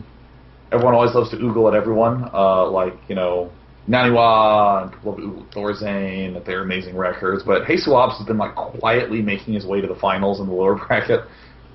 I do want to say, someone in the chat, Jeremy, pointed out that there are 4 ex-Warcraft 3 players left in the TSL right now. I'm sure that's going to be a talking point on the forums now that I brought it up. Do you guys have anything to say about that? I don't really know how much there is to say. They were the better players, and I don't necessarily think it's like the Warcraft 3 background. Like, Idra with confidence against Cruncher. I mean, like, Idra's played Cruncher 7 times now or whatever and crushed him every time. Things change, you know. I'm not really worried about it. These 4 players are fantastic. Absolutely fantastic. Nobody's going to look at anyone and say, oh man, he's just lucky right now. He's amazing. I don't necessarily think it's like a Brood War Warcraft 3 thing. I'm not too worried about it, I guess is what I'm saying. Yeah, but everyone's been playing StarCraft 2 for a year. Over a year now. So we're all StarCraft 2 players. I don't really think you can go back over a year and make predictions about how someone's going to play. You have to go a little more recent than that. Like, nobody picked Naniwa. Maybe the last 3 months of how someone will play. Yeah, I remember Artosis came on here and just shit all over Naniwa about a year ago. So let's talk about the NASL. We'll start off, Jeff and Gretorp, you guys obviously the lead casters there. Week 2, how'd you guys think you did? And kind of reflecting back, what needs to be improved upon for week 3? That's a different attitude, JP. Do what? How we think we did and what we need to improve upon? That's not what you ask other league guys. What? I'm just... that's how I'm going to throw it at you. Okay. I think we did great. Gretorp. Indeed. Is this really all I'm going to get? Agree. I don't know. It's just kind of a weird question. Okay. I feel like we were reporting to our dad about some project we did or something like that. I think might be getting too defensive there. I'm just asking what... no, JP, you're being really unfair, and I think you don't give the same treatment to everybody else. Well... Alright, I'm pulling up the schedule, and I'll tell you right now, because I can't for the life of me remember all the games. I'll first tell you what the games were and how I thought the games were, and then I'll tell you how we did and how NASL is doing to wrap things up. Is that good? Sounds good, man. That's what I asked in the first place. All right. I would like to note that I did a good job. I watch it, sandwiched around my dailies, and every time I think to myself, I'm going to go out on Friday night. Nope. I'm going to go out on Friday late. I got some matches I have to watch. It is nice having it on the weekends as well. Now with the new schedule, I will say that. It's good. All right, let's see. I can't even get the divisions up. Well, I thought the games were much better than week number 1 in general. We had a lot more epic series. A lot less people were bailing on us, which was cool. Yeah, the games in general were just much, much stronger than week 1. So I think in terms of that, in terms of the viewership for just the raw game potential, I thought it was pretty good. Our casting needs work, but I think if you... Okay, relativity, we did great. I don't think your casting... By the way, you do it like 300 times, you understand? I thought the casting was fine, man. Oh yeah, I mean, like, I didn't think it was necessarily bad to begin with, but I do think that, well, I for one, I can say I was freaking going, not only was I the most nervous wreck the first week, but I was going crazy the first week too. Just with all the criticism and how everything was going down. It's just, it was like you build up to this one point and you have expectations for yourself, and then you don't see it reciprocated. And it's because I felt that I was just, I don't know, I just wasn't myself, I thought. And I actually, talked to a lot of people. Sean was one of the people I talked to, and I calmed down a lot. And I want to thank you as well, Sean. But I calmed down a lot, and I think as soon as that happened, me and iNcotroL really hit our stride. Like, we understand each other, we know when to go in on each other and when not to, and I need to understand his jokes because he's a little bit too fast for me sometimes. The guy's really, really fast. It's true, man. Just to keep up. I'm not disagreeing. That's just time, of course, and also, I mean, let's put it this way. Jeff is one of, I don't know if people know this, but he was on the debate team. I know he says it all the time. To be on the debate team, you have to be one of the best improvisationists. I don't know what they're called. But you have to be so good at improv. And if you're not working consistently with improving, then in comparison, you're going to look very, very poor. And working next to him has been one of the most challenging things because his mind works much faster than normal people's minds. And I think I've started to develop that improving that he has, and I'm starting to go with it a lot more. And I think that's why people thought it was a little bit rigid. But my overall analysis, I think week 2 was awesome. Everything about it was awesome. In relativity, it was awesome. And even not in relativity, I think it was awesome. We went in there, we did what we needed to do, and we felt a groove. And overall, I couldn't complain. Of course, there are things that we wish we did better, but I don't think there's ever going to be a number 1 perfect cast. And yeah, I think we did great, to be completely honest. Now, how the NASL organization, again, there are a lot of different things. The sound issue is the number 1 thing. I know, if anybody, Tyler can definitely hear the sound problems.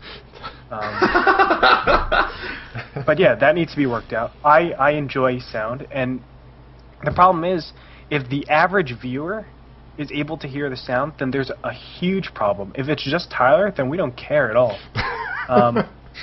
But yeah, if the average viewer can hear it, then yeah, of course. And we know that, and we're assessing it. And I think in terms of the production and the staff, they've been so good. I mean, you don't understand. These people are scrambling to get the very best content out there, the very best product.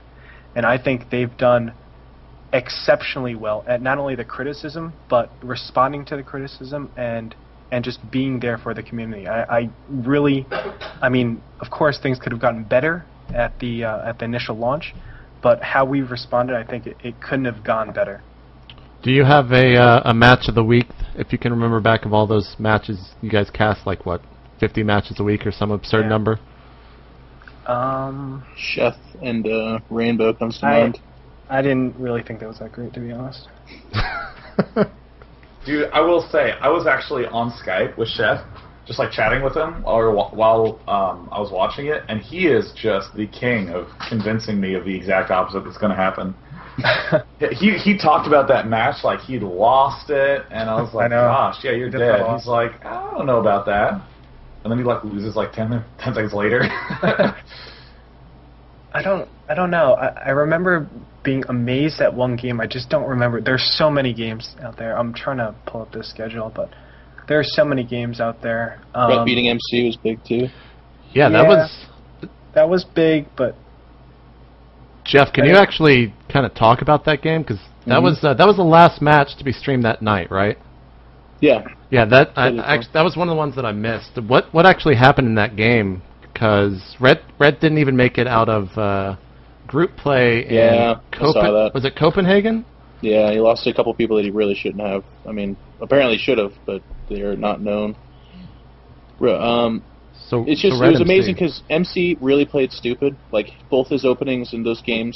I mean, okay, the Tal'Darim Malter one wasn't necessarily stupid. It was actually ridiculous. And I felt terrible because it's the last time we're using an outdated Tal'Darim Altar, and one of the only differences is there's destructible rocks that make the natural choke smaller, so you can do a 2-pylon cannon rush. And I was like, MC, you rat bastard, of course you do that today. And but Rhett just punished him for it each time brilliantly, really, really well. And it was just a good thing to see, because I feel like one of the things Tyler talked about a while ago is that MC kind of takes really big risks, and he gets rewarded for it. So it's nice to see him lose because he took that risk and it didn't pan out this time. And some of the matches coming up this week, Jeff, I know you kind of looked over the schedule some. What are some of the ones you're going to be looking out for? Well, there's some interesting developing storylines, like Rainbow 03 in this group. Who's gonna not go 09? Artosis or Grubby? Or 5? I don't know. I can't recall any of the big matchups this week. And Group 5 is always a fire show. It's just ridiculous how many good games are on there. And the stream will be starting. Is it Wednesday or Thursday when you guys start? Wednesday. So Wednesday night at what time? What is that? It's 8. 6? The game starts at 6 Pacific Standard Time. Okay, that's right. So tune into that over at NASL.tv or Justin.tv/NASL Season 1, I think is the URL. Correct me if I'm wrong. Sean corrected me. He's Rainbow's 02. Not 03. He hasn't played yet. Oh, okay. All right. Sounds good. Let's talk about IPL. They debuted. We had Alex on last week. They debuted on Thursday, and a lot of people are ranting and raving about the IPL. I know, Jeff, you were tweeting about it, congratulating them on having a great first week. Tyler, we haven't heard from you, though, in a little while, so what are your thoughts on IPL debut? That's pretty good. I wanted to give a little comment on NASL first, if I could. Go ahead.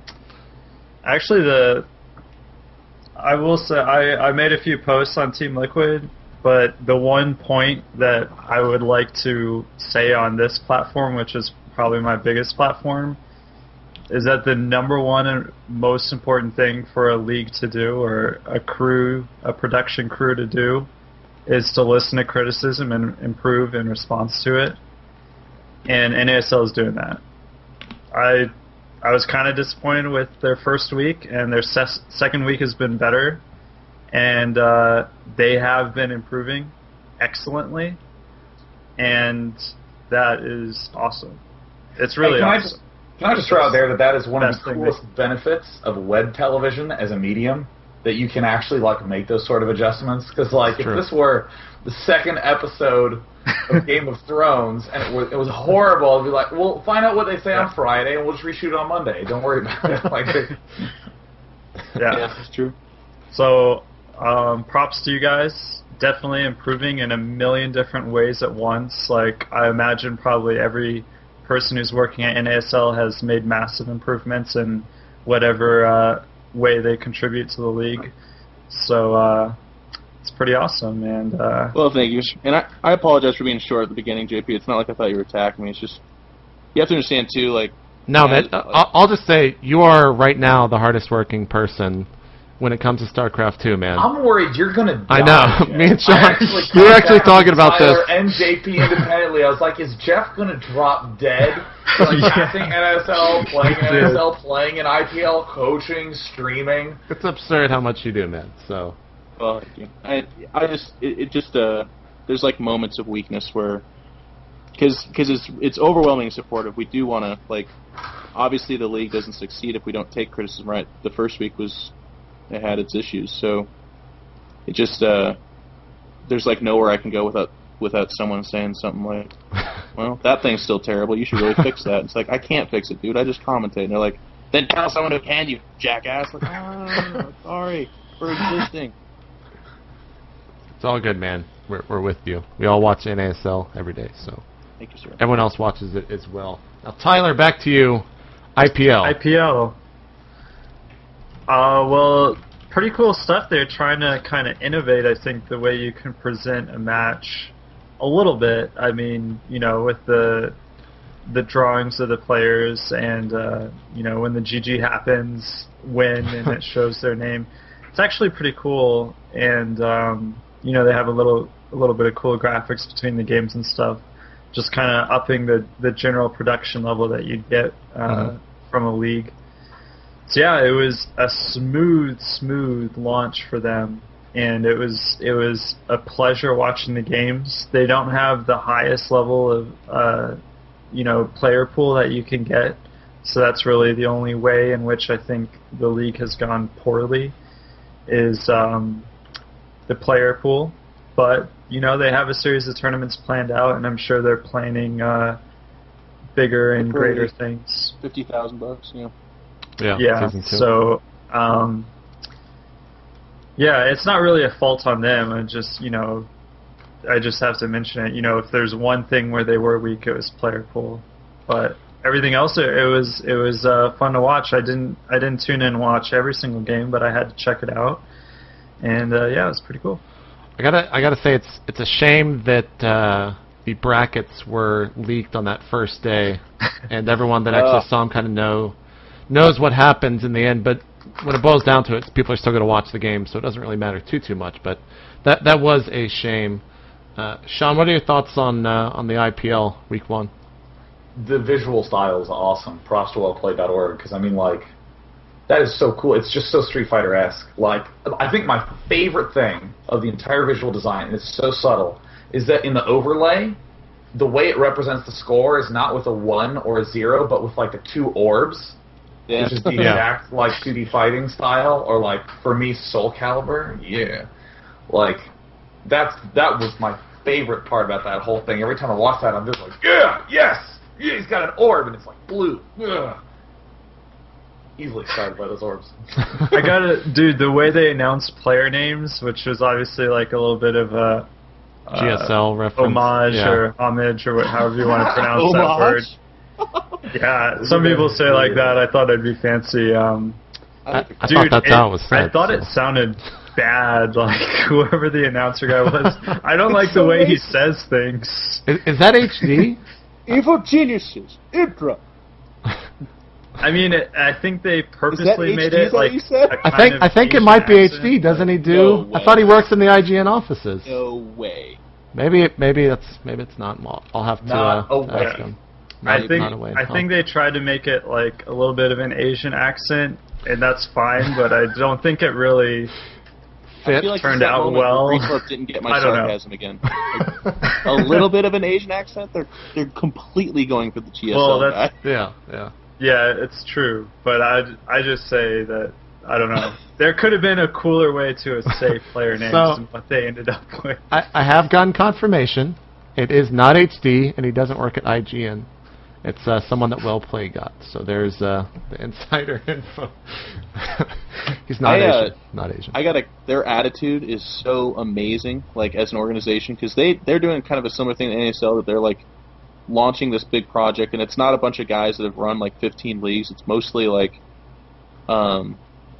Alex Kahn and Ed Chang, that like this is kind of their first big endeavor, and they don't have the arrogance that we see with some organizations or whatever that have done this a lot, and they're like, wow, we know how to do everything. They're like, okay, yeah, we could probably do that better.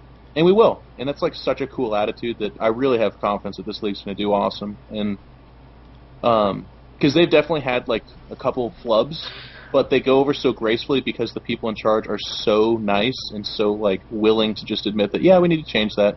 That no one's like, but I hate you. And they're like, well, that's too bad. You know, like, I guess that's your issue. I'm just a really nice guy. So I think it's really cool. Cool indeed. Gretorp, you got any thoughts about IPL before I move on to the GSL? No, man, they're doing great. Yeah, again, it's the player pool. I want to reiterate what Tyler said, but it's a player pool, but they've been phenomenal. I really like their stuff, and I hope they continue doing what they're doing because, you know, there's by no means do I think there's an oversaturation, but the more the merrier, I think. Just keep piling on, for sure. And we'll have to see how that player pool kind of expands for Season 2. IPL, does that start tomorrow as well? Do they have the same exact schedule as you guys? It's either tomorrow or Thursday. Oh. What was that? We'll never know what happened. That was when Sean died. Oh, never mind, he's back. Sean, do tell. I was twiddling my pen because like I always like literally all day I'm either tapping or twiddling or doing something, and it slipped out of my fingers and went past my face, and I didn't know when it actually left my hand, so I just went, no! There's like a pencil right here. Oh man. Oh god, I was genuinely frightened. I thought it was a bug. IPL kicks off Thursday at 8 p.m. Eastern, so tune into that, ign.com/IPL. Let's talk about the GSL. Round of 32 is over for Code A as well as Code S. I think the round of 16 starts for Code A tonight. Let's just talk about y'all's match of round of 32, whether it's Code A or Code S. We'll just kind of go around here. Sean, you can July talk. versus Huck. Because July showcased the importance of amazing unit positioning. It was so not about composition. Are you talking about on Crossfire? Yeah. Yeah, where he just played Ring Around the Rosie? I'm talking about on Peaks of Bakedu. And if any Terran player has ever played that map, they always know that the counterattack from that right flank is like how you always lose. So you have to attack out the right side. I don't like the fact that the paths are so big in the middle because I like the way that Peaks of Bakedu kind of had the triple play action going on, but like that was so awesome just seeing him like move around, and then when he got attacked, he's like, oh, I'll just keep looping. It was so great. Right. Yes, I love unit positioning because I hate this like, what is your ball? Well, let me press it against mine. Let's see who comes out on top.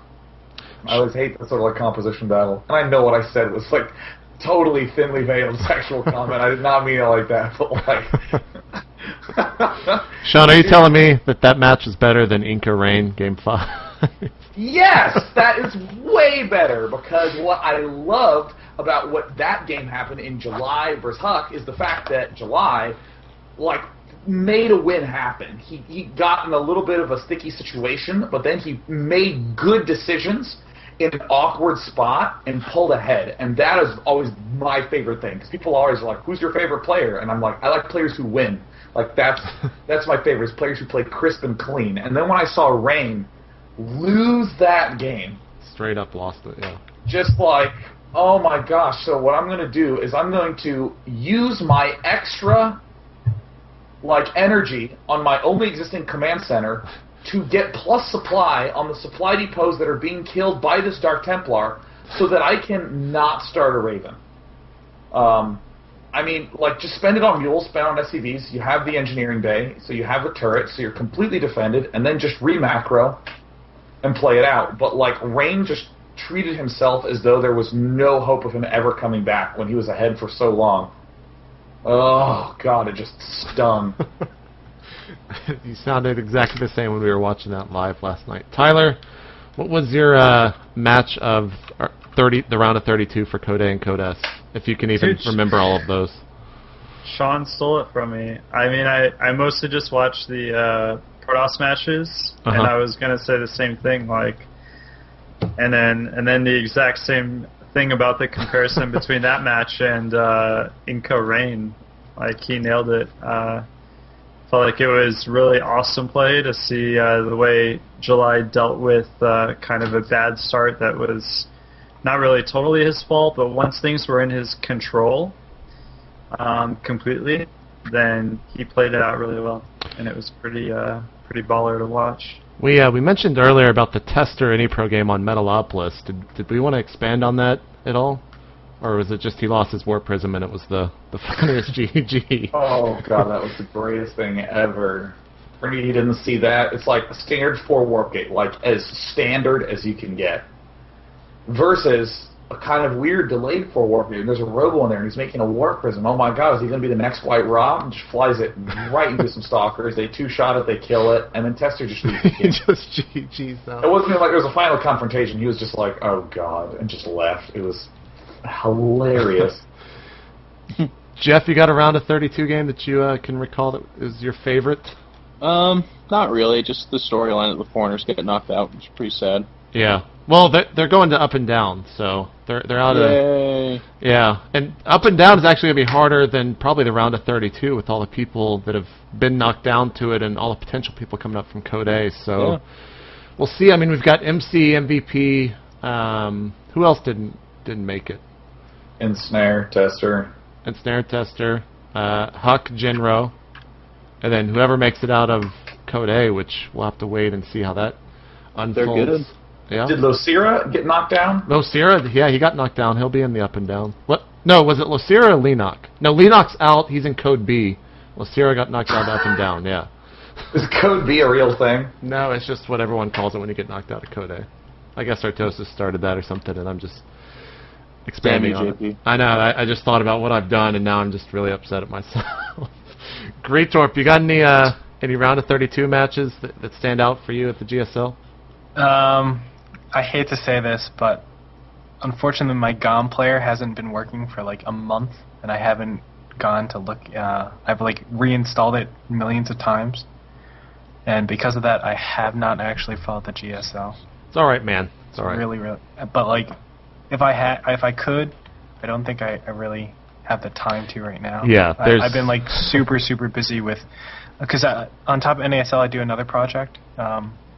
And I've been a little bit busy with that, and also I've been practicing casting for a little bit too. And sometimes I just need to chill out, but a lot of times I'll come home and do a couple things. No one will fault you for that. Now, Sean, you brought this up last night, and we were talking about the group play format. I guess start kind of explaining the thought process on it and why you actually do not enjoy the GSL round of 32 Code S group play format that currently exists. I genuinely think it's just like all around not good at all. Like, because for me, the reason that a tournament at all is fun is because it's like a right nest of stories. There's all these amazing stories. Like, I will just go to my bracket for the Team Liquid Star League, and oh my gosh, Thorzane knocking out the first GSL champion, who everyone loves, and then knocking out another Protoss, who I'm sure doesn't want to hear that story in the next round, right? And then like Thorzane versus MC. Oh my gosh, the one of the most confident, cocky players, MC against Thorzane. This there's all this stuff that ends up coming out and is great, and I always thought that one of the best tournament format setups was a lot of the stuff from the OGN Star League. If you have 4 people and you need to see who the top 2 are, well, this is how the qualifiers worked for OGN, is that you'd have set A and set B, and those people would play. Then you'd have the winner from A play the winner from B. Whoever won that game advanced as the first player from the group. And now then you'd have loser from A and loser in B play, and the loser of that match was completely gone. So then you'd have the winner from the losers, and then the loser from the winners, and they would play. And whoever advanced from that game would be the second place in the group. And that's like awesome, because every single match is really, really important for both players. If you do like the A-B match,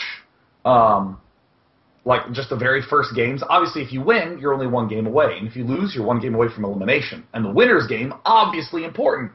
And the loser's game, obviously important. And then, like, the final match was always so tense because sometimes you'd have rematches. Sometimes one of those players would have thrown a game away in the winner's bracket and then is now coming here hoping he doesn't get knocked out. There was always so many little storylines that existed just within that 4-person group. But then at the GSL, it's you have set A and then set B. And then winners A versus losers B. I don't get that because all of a sudden if the person from it's a weird mix because if the losing player loses, then he's 0-2 and he's like immediately out of the tournament and everything's terrible for him and that stinks. But if like he wins, then it's like they're tied 1-1 and they might play again. And it's just sort of it's like a little bit too variable. Like Virus played 2 games on Tal'Darim Altar, which I thought kind of felt a little funky because you have to like do all this like weird match replanning based upon like everything that goes on. And also sometimes you have 5 matches, sometimes you have 6, which I think is like the weirdest thing ever. But I especially really do not like the idea of 2 people maybe playing the same game twice in a row. Like that felt really weird watching Inca versus Rain twice. It's weird that people can make it out of the group without actually playing someone in the group. It's like not a round robin. Yeah, because I mean, if you're not doing a round robin, there's always like a chance that you could avoid it. But it feels so weird that the decider is always you playing against the same person again, or in so many circumstances you playing against the same person again. I think the one case where that's not true is if everyone's 1-1. Is that accurate? Because, I mean, honestly, I don't even know because it's such a weird format. So the storylines always feel a little weird and a little flat, like a 1-0 player versus an 0-1 player with a chance of elimination and advancement, or no, they'll play another one. The stakes feel so awkward, and also the format's weird enough that I don't even quite understand it, even though this is like what I do is watch the shit out of it. So the reason I wanted Sean to bring that up is I just want to know what everyone else's thoughts on it were, and what if it affects the spectatorship of the GSL at all for you guys, or if you guys even care at all. So we'll start off with Tyler and just go around real quick before we move on to our next and last topic. So Tyler, do you agree? Do you like the format? Should it be changed? I agree with Sean. I think he brings up some solid points, and it's a very weird format for me. I think they could change it a little bit. But as for how it's actually affecting me, it's not really affecting me at all, because, I don't know, at the round of 32, I'm just, like, not really caring about the results that much, aside from Jinro and Huck. Uh-huh. I don't really care who's getting through. I don't really care about the drama at that point. I'm watching the games just to see the games, the builds, how people play. And I'm like, it's not the whole drama of, are you eliminated, are you advancing, on all that kind of stuff, like completely ignoring it. So hasn't affected me, but yeah, if I'm forced to look at it and care about it at that stage, then I agree with Sean, it should be changed. Jeff, you got any thoughts? Well, I agree that I just don't like it. I don't think it makes for as exciting of a tournament as it possibly could. I don't know. I think I'm more simplistic than a lot of these guys, too. I would just like to see round of 32 tournament style, best of threes. I like the best of three / best of 5 format. I don't really. I mean, I know it breaks down into that, so right. We're not being completely robbed of it. But if you're going to do round robin play, I still want to see the better player advance based on a best of 3. So just a one-game kind of one-off type match. Yeah, but people have done that before. Like we had that in Brood War quite a bit as well. So it's not like I'm on face value against it and think it's terrible. I can understand that it's really exciting to see one game. Oh my God! If he wins this game, he's out. If he wins this game, if he loses this game, he's out. If he wins this game, he's up. Type of thing. That's pretty exciting. So I can see it, but I just prefer the other one. Andre, you got any thoughts? No, I don't know much about it. Sorry. Sounds good, man. Well, we're going to throw this to you, actually, Andre. In an interview with Artosis over at youtube.com/ArtosisTV, MVP said that Terran is the worst race right now. And I think he said because of the maps, but might just be a little bit of an additional add-on there. But what are your thoughts on that? And then we're going to go around to everyone else and see if they agree. Is Terran the worst race right now? Yeah. I do think so. But not by much. But I think they are the worst. I feel like... I don't know. I just feel like the synergy isn't there. That... okay, here's the thing. I think Protoss synergy is awesome. And it gives their unit composition such a great mix of stuff. Zerg, I feel there is synergy. However, it's rigid. It's a little bit more rigid than people are using it right now. People are being too linear with Zerg, I think, currently. I mean, we've talked about this, Jeff. But, yeah, I think Zerg needs to be a little bit more looser, and they need to be more, like, free-flowing, almost. I know that's very vague. Sounds like a bowel movement. I know. I mean, the biggest thing I can think of is infestor play, but I'm seeing a lot of people use infestors on like ladder, and they overdo it. It's just like a supplementary thing. They shouldn't rely only on infestors. I shouldn't be seeing 12 infestors in mid game. That's like dumb. But that's what I have been seeing. But Terran, I feel it's the most like, I don't know. I can't put my finger on it, but it's always like I have to hard counter things too much. And that I feel is like a problem, you know, because I know against the other races, just because I don't know, it just doesn't feel right. Things don't feel right. My pushes don't feel right. That's the big thing too. My pushes don't feel right for Terran vs. Zerg. I feel like it's too linear, and although it's effective, I don't have room to do anything else. And TVP, I feel I have to look at what Protoss is doing and hard counter that. I can't necessarily dictate the tempo of the game. For instance, like I play against Jeff, and he does a Colossus Phoenix build, and I can't do the same army composition that I do against a mass ground army with supplemented with 3-4 Colossus. It's just not feasible. And I feel like Terran really doesn't have a great way of dictating any sort of tempo control in a game, as far as unit composition, which I hate. I hate a lot. What did you go against me, Gretorp? I went mass. Well, that one game, I was trying something different. But what I would normally get would be mass bunker, high aggressive. Mass bunker with the +2 armor, boom, and then high aggression into transition to Thor, and just get a lot of Thors. Well, composition-wise, be Marauder, Ghost, Medevac, Marine, Viking. Marauder, Marine, Ghost, maybe 4 or 5 Thors, and I get Vikings as well. What do you do against Mass Gateway Army with 3 Colossus? I get Mass Marine, Marauder, Medevac, Mass Medevac, and then I supplement with Vikings. So minus the Thor. Yeah. And that change is very extreme, though, for me to change from each one. And I'm finding that Terran versus Protoss, it actually works in cycles, where it's Protoss has the Colossus, and then they don't. And when they don't, that's when you have to actually make movements. But when they do, they own tempo control. So what ends up happening is, what I try to aim for is getting that medevac count up and focusing on hard countering the Colossus and getting rid of them somehow, and then taking control as soon as the Colossus are dead and managing afterwards. But that initial killing of the Colossus is my hardest part, because I can't find a great way to be cost efficient if I'm not already hard countering what they're going. That's my problem.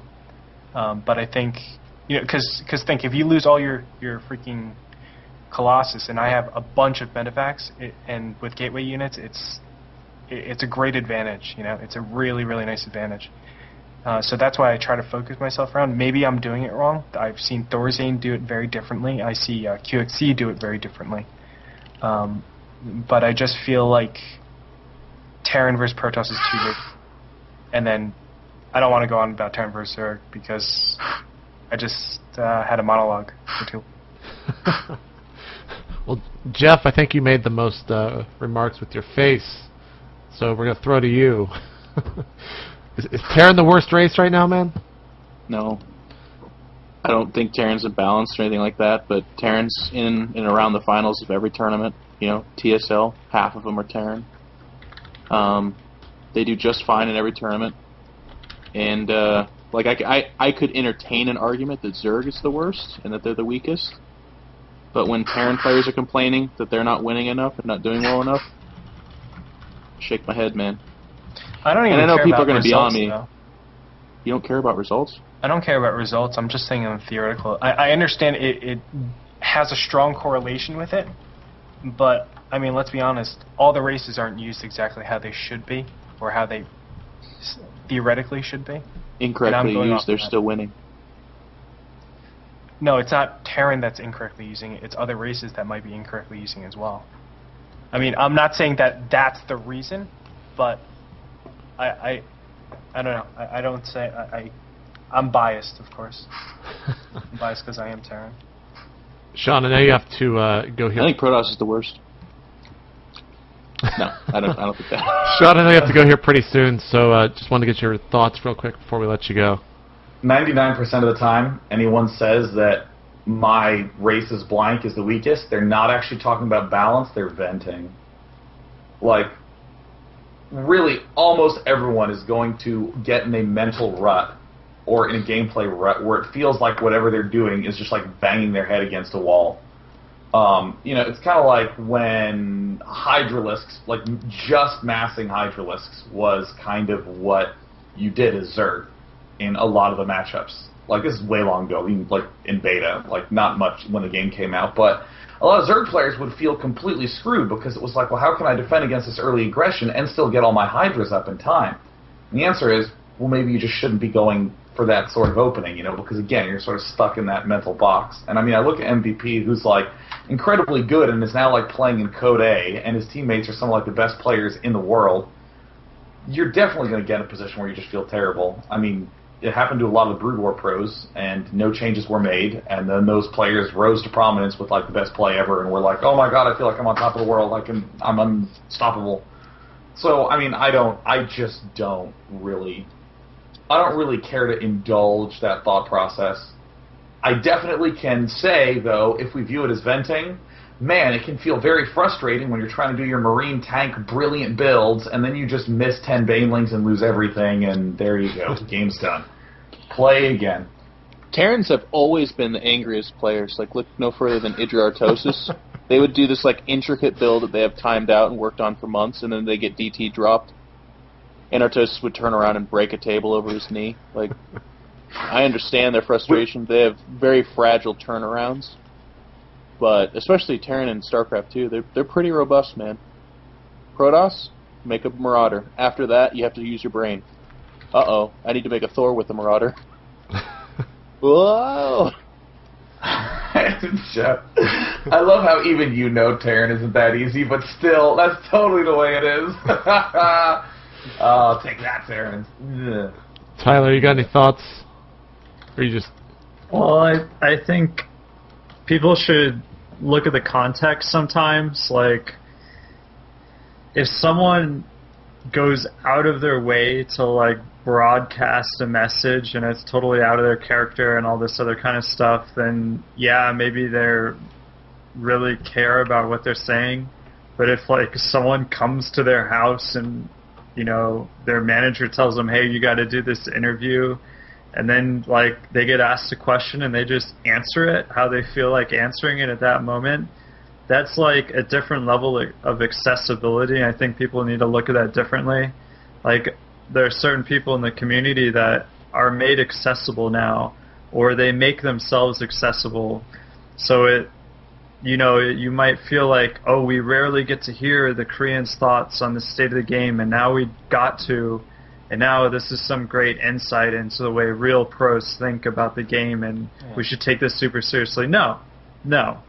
I don't think you know, we should, you know, care a whole lot about this kind of thing. And it's you just got to think about the context sometimes. So, you know, anything basically that you hear from me is mostly just off the top of my head. It's not like fucking red alert emergency. Oh shit, Blizzard! I realized your game is broken. Listen to me real quick. Dude, we were game planning your MC criticism for like a month. What are you talking about?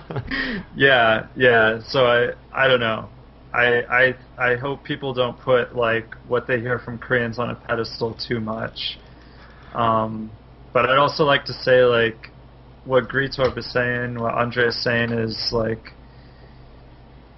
I don't know, I kind of want to get behind him a little bit, not so much on what his monologue was, not that I was disagreeing with it, but how he responded to iNcotroL and just saying, you know, that's how I feel now, and you know, maybe part of that depends on the fact that the Terran players can see how the Protoss and Zerg players could take advantage of what the Terran is doing more, but the Protoss players haven't realized it yet, so they're not doing it yet.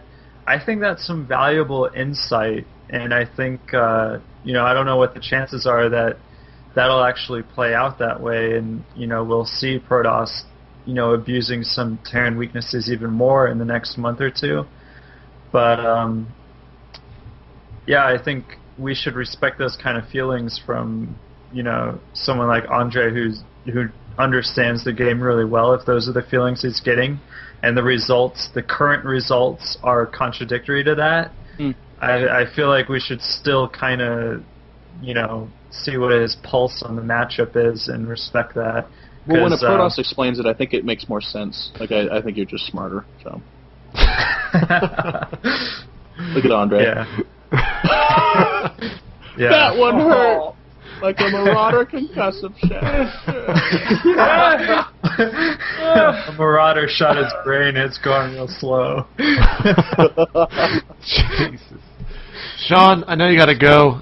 We're gonna do some shout-outs here real quick, then we're doing user questions, so don't leave the stream too quick, we're not done yet. But where can people check you out if for some reason they don't know who you are? Day9.tv for the stream link, and youtube.com/Day9TV, twitter.com/Day9TV. Just type in Day9TV, and it shall be there. And I'd also like to give an extra special shout-out to my roommate, who always lets me borrow his car, and will be letting me borrow his car while I go venture off tonight. Sounds good, man. Sean, I do have one request. When you leave the call, don't actually leave the conversation, or else I'll have to restructure everything. I can't do that. No, here's the thing. I have to uninstall Skype. But you're going driving. You're going driving. You can do it when you get back. Just do it, man. No, I'm not like... I'm uninstalling Skype. God damn it. Yeah, I'm so sorry. All right, well, I'll have to redo this here in a bit then. We'll see you later, Sean. Thanks for screwing everything up, man. No problem. Be here to screw it up next week. Heart. Love you. See you guys later. Or see you later, rather. And here it comes. So I'll have to do this. Jeff, in the meantime, why don't you tell people where they can check your all your stuff going on with you out? Well, I'm really trying to represent Twitter. I'm recognizing that that's a really powerful tool, and it's a really good way to connect with people. So, 88 iNcotroL there. It's one of the best ways to reach me. Like, just in communication, I try to be pretty interactive that way. I used to try to be funny on that, but the Twitter format makes me sound stupid. And maybe I am stupid. Gretorp, am I dumb? Yeah, you're pretty dumb, dude. You're so stupid. You're so stupid. You are so stupid. So that's just a good way to get a hold of me. So 88 iNcotroL on Twitter. Please do add me there. I'm streaming more. iNcotroL TV on Justin TV. It's had its issues, but still think it's entertaining. And please do check it out. And by issues, I mean, like, I'm an idiot with technology, man. It is so bad how bad Hey, man, you got your webcam working tonight. I'm very proud of you. Well, thank you. Yeah. So do check me out there. And then I want to give a big shout out to Evil Geniuses. Just recently picked up Monster Energy Drink as a sponsor. It's the inside joke on that, and I've shied away from it, but I'll just go ahead and throw myself on the train tracks now.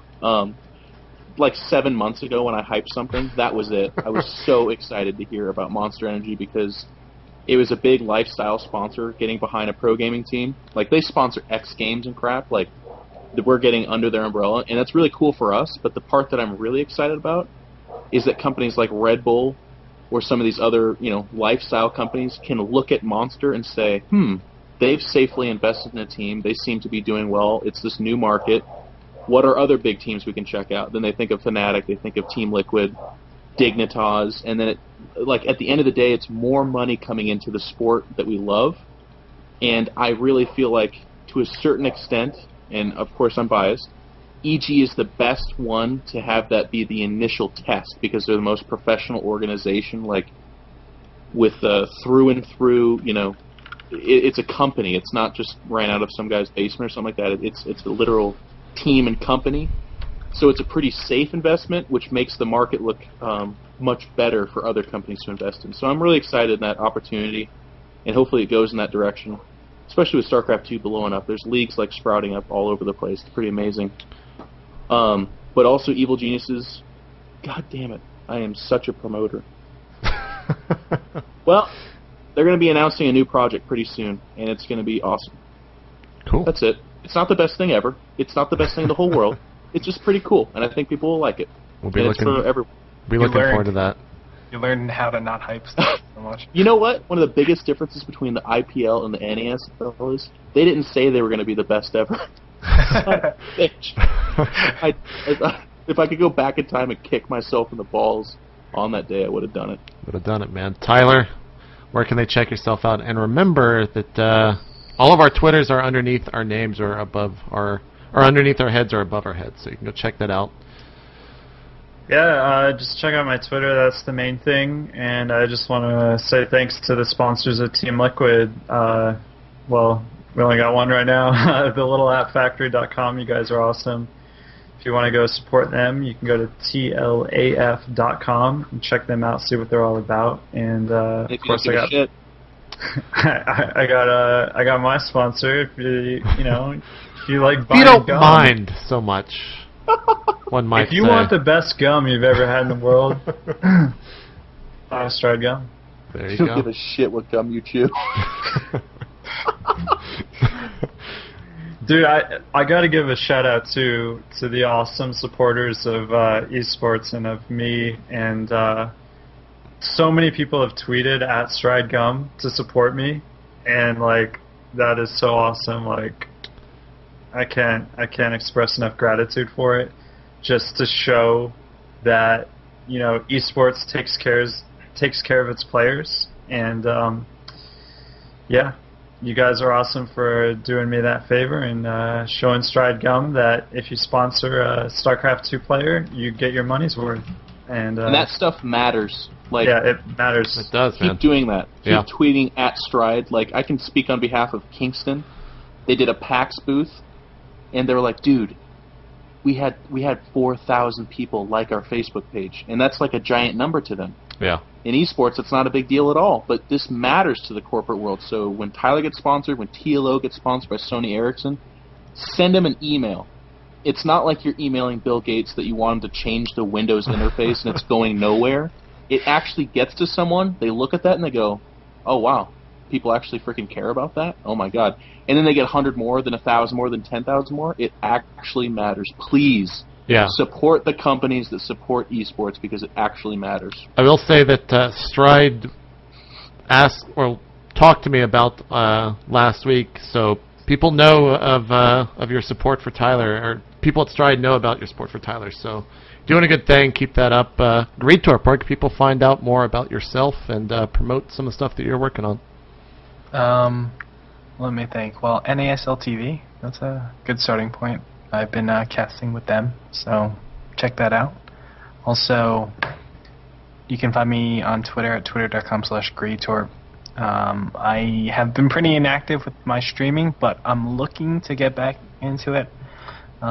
There's a couple of things I need to figure out, and of course this internet here isn't the strongest and it's not the most stable. That's what I'm most worried about, as I've had a couple of problems. But I do want to stream more.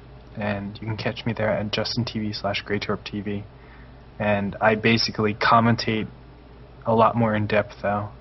on my gameplay and where I think things are, and you can hear more of my rants there, because this was like 1% of my rants compared to my streams. But we also got to give a shout out to Panda Express. Panda Express, actually they should be giving a shout out to us, because we support them every single day of NASL. Actually, funny thing, Jeff, I was like, oh, I'm so happy today. Don't have Jeff, so I can go get my vegan Thai food. And you went to Panda, didn't you? Yeah. I was like, Duran, want to come? He goes, yeah, sure. So we get in the car. He's like, can we go to Panda Express? God damn it. So I was like, yeah, we can go to Panda Express. And, dude, you know, that same Latin American fellow, he was working there. I was like, hey. He's like, tofu and string beans? I was like, yeah, you got me. And he made me my tofu and string beans, man. I was pretty happy. NSL, powered by Panda Express. It's true. I feel like that South Park episode every time about P.F. Chang's, though. Not the same effect. But, yeah, and then who else? I think those are the major ways. The Twitter, yeah, NASL. And also I'm working on a project alongside with Jeff, actually, and a lot of other top, really top players. But Six Pool Gaming. Yep. Yeah, Six Pool Gaming is a really big thing that's going down. We're going to be doing the ST2 training site. So it's going to be more like a, what is it?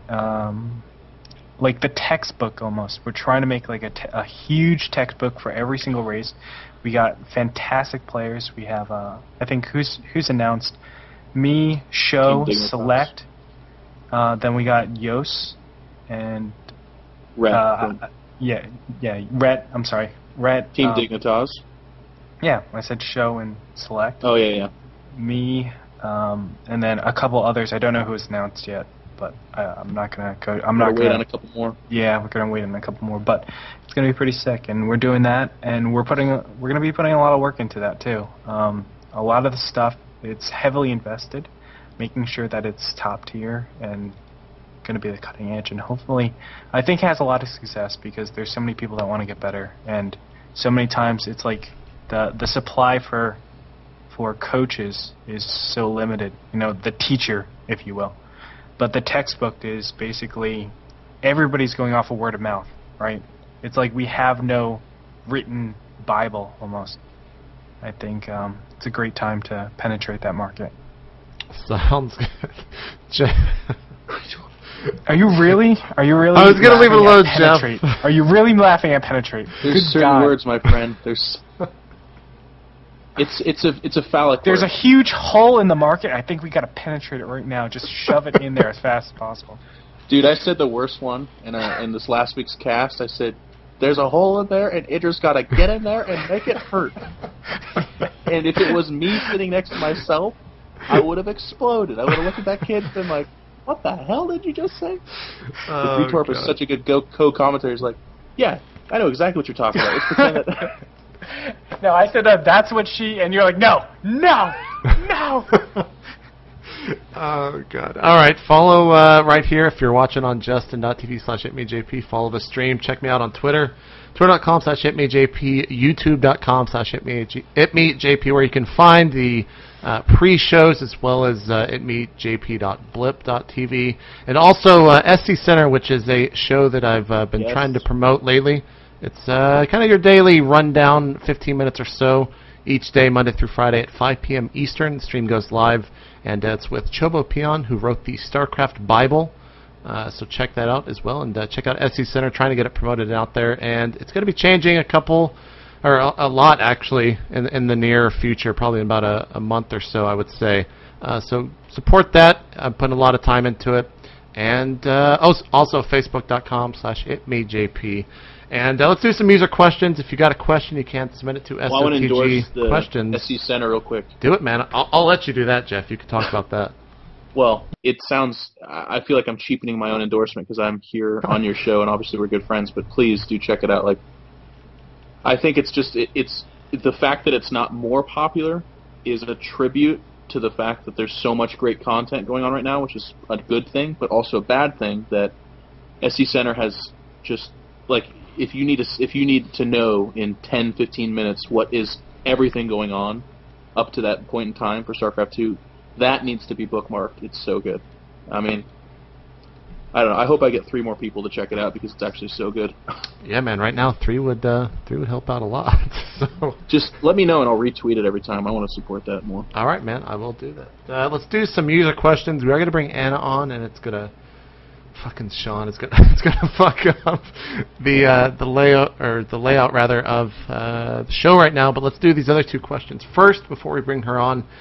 From Brandon, he was saying, I was wondering whether you think it's advantageous for a player trying to learn / improve to use builds that buy safety for the price of economy.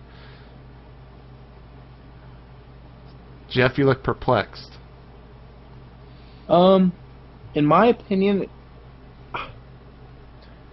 safety over economy. I Seems think like that's kind of hand in hand, right? It's almost overthinking it, though. Like, if you're at the stage where you're just trying to improve, then do generic cookie-cutter builds. Like, do 3-gate expand, do 2 3-gate robo PvP, and do, 2 3-gate robo PvT or something like that. I don't necessarily think you should be thinking on the level of, I'm consciously sacrificing economy right now to be safer to learn the game. I don't know. I'd be interested to hear what you guys have to think. That's just me, though. Gretorp, you shook your head, so... Yeah, I mean, the way I see it is, not too safe. Don't get me wrong. It's like, don't make 3 bunkers at your ramp before you make an expansion or something. That's something ridiculous. But I think getting the safety to go into later in the game so that you can improve your mechanics is the #1 way to get better. I mean, really, what it comes down to is if you can't get into, let's say, I want to say even Masters League, but I'll just say Diamond. If you can't get into Diamond League, it's just because your mechanics. It's plain and simple. If you have the really, really strong mechanics and have 0 strategy and just know how to build units the fastest, you're going to get into Diamond so easily. And if you can do all that, safely, and literally all you have to do is say, play game, max a 200 attack. And if you can think of a way to have the most optimal way to get there, you're going to make it to either Diamond or Masters 100% of the time. Tyler, you got any thoughts? Yeah, I mean, I think playing safe is the way to go. Just the way Andre just said, find the safest build you can and play that build and improve your mechanics as much as you can. If you get bored of the game, then yeah, go ahead and take some risks. Make sure you keep your interest in StarCraft 2 up. Don't grind it out and grind yourself down. Especially if you're not a pro player, you're doing this for fun, then have fun. But yeah, I think play as safe as you can, get your mechanics up, and you can ride that train all the way to mid to high Masters. Once you get there, then yeah, you could even continue on that train all the way to top of Grandmasters if you wanted, but then you might say, well, my mechanics are good enough, I can start seeing what it's like being a little more greedy, seeing what it's like being going a little more all in, that kind of stuff. And just to clarify, that's what I was saying too, just not nearly as concise. Don't do cheesy 4-gate stuff until Diamond and then be like, oh crap, I have to learn the game now. Play safe, macro oriented. So the last question is from Grack Attack 420, and he wants to know, will mech have a place in this upcoming patch, and will we see more players try to embrace this playstyle? I ask for some Terran-centric questions, so we'll throw this to Gretorp before we call Anna in a couple seconds. Terran vs. Protoss, I don't think so. Terran vs. Zerg, I want to say no. But I know some people have had success. #1 person that comes to mind is, of course, Goody. But I feel like people just haven't played it enough to understand the style and how to actually beat it. They're too worried about not losing things.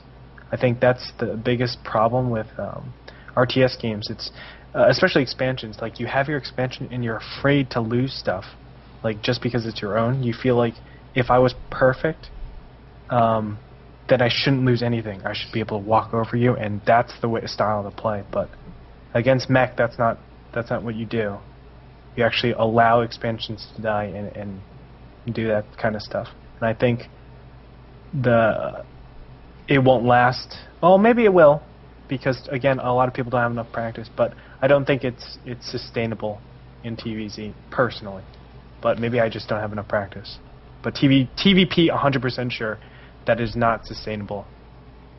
Just because if you lose one fight, or no, just because the reproduction and the mobility. I just think Protoss, if they get to that 200 area, and they get those gateways up, there's not a lot that Terran can do unless they just all in. And that's their only option. All in, base trade, hope to God that your unit composition will hold up throughout the entirety of the game. Jeff or Tyler, you want to add anything to that? I think 11 flow. I don't know what this patch would necessarily encourage mech for. Is there any reason? I can't. I got nothing. Yeah. I think there's people that like, if you want to call Thorzane style on that Crossfire game mech, I thought it looked potent. He also did it against Tyler on Xel'Naga Caverns, and I think it looked fantastic. It's definitely timing oriented. It's not like he was necessarily planning on going like the long game with it, but it was also not an all-in timing. He didn't drag all his SCVs, so it's not like he had to, you know. So I think it has a lot of viability. I think a lot of players would be very smart to have that in their tool belt, if you will, like capable of busting out the mech, knowing how it functions on these maps. Because I think it's better on some maps and worse on others, so it's good to know like what you should be trying to go for. In that sense, I think it'll live on. Sounds good. Let's bring Anna in here. I hope she's ready at her PC. We'll just have to see how this goes. I apologize for the call. It's going to remain like that. We'll give her one chance though. Anna. Oh, you even have a webcam. I guess I should show this for everyone out there. Hello? Oh, it's working. Hey, what's up? Hello, Anna. How's it going? Oh, we interrupted her. We interrupted her. Haha. Yeah, I was like really busy doing some in-depth StarCraft analysis, but I guess, I mean, what did you need? So, do you have a question for us, Anna? Sure. Yeah, I was thinking a lot about pursuing my own dreams lately, and I know that a lot of people have asked you guys at different times about their dream to become a pro player. And so I was wondering, you know, Jeff often calls it a luxury to be a pro player, you know, to have the ability to spend multiple hours per day and have an income from pro playing. So I'm curious to hear from you guys, when do you think, when and how is the appropriate time to jump into going pro? Have you made that decision yourself? How did you, etc.? Who would you like to answer first, Anna? Also, who's in the background? Poa and Abby. Oh. Jeff, you want to answer first? I would like Tyler to go first, because that's usually the most appropriate. That is how things do happen around well here, played. Anna. Well played, well played. Yeah. Well, I'll say, like, I probably got my skill level up to a point where it was feasible for me to go pro quite a ways before I actually went pro. And that's probably not what a lot of people want to hear with StarCraft 2, is they're like, I got really freaking good. Yeah. Like, I'm really good. I have a lot of potential. I understand the game way better than all the best players in the world, but I just don't have the time to practice. So do you think if I dropped out of school and I practiced, then I could be a pro?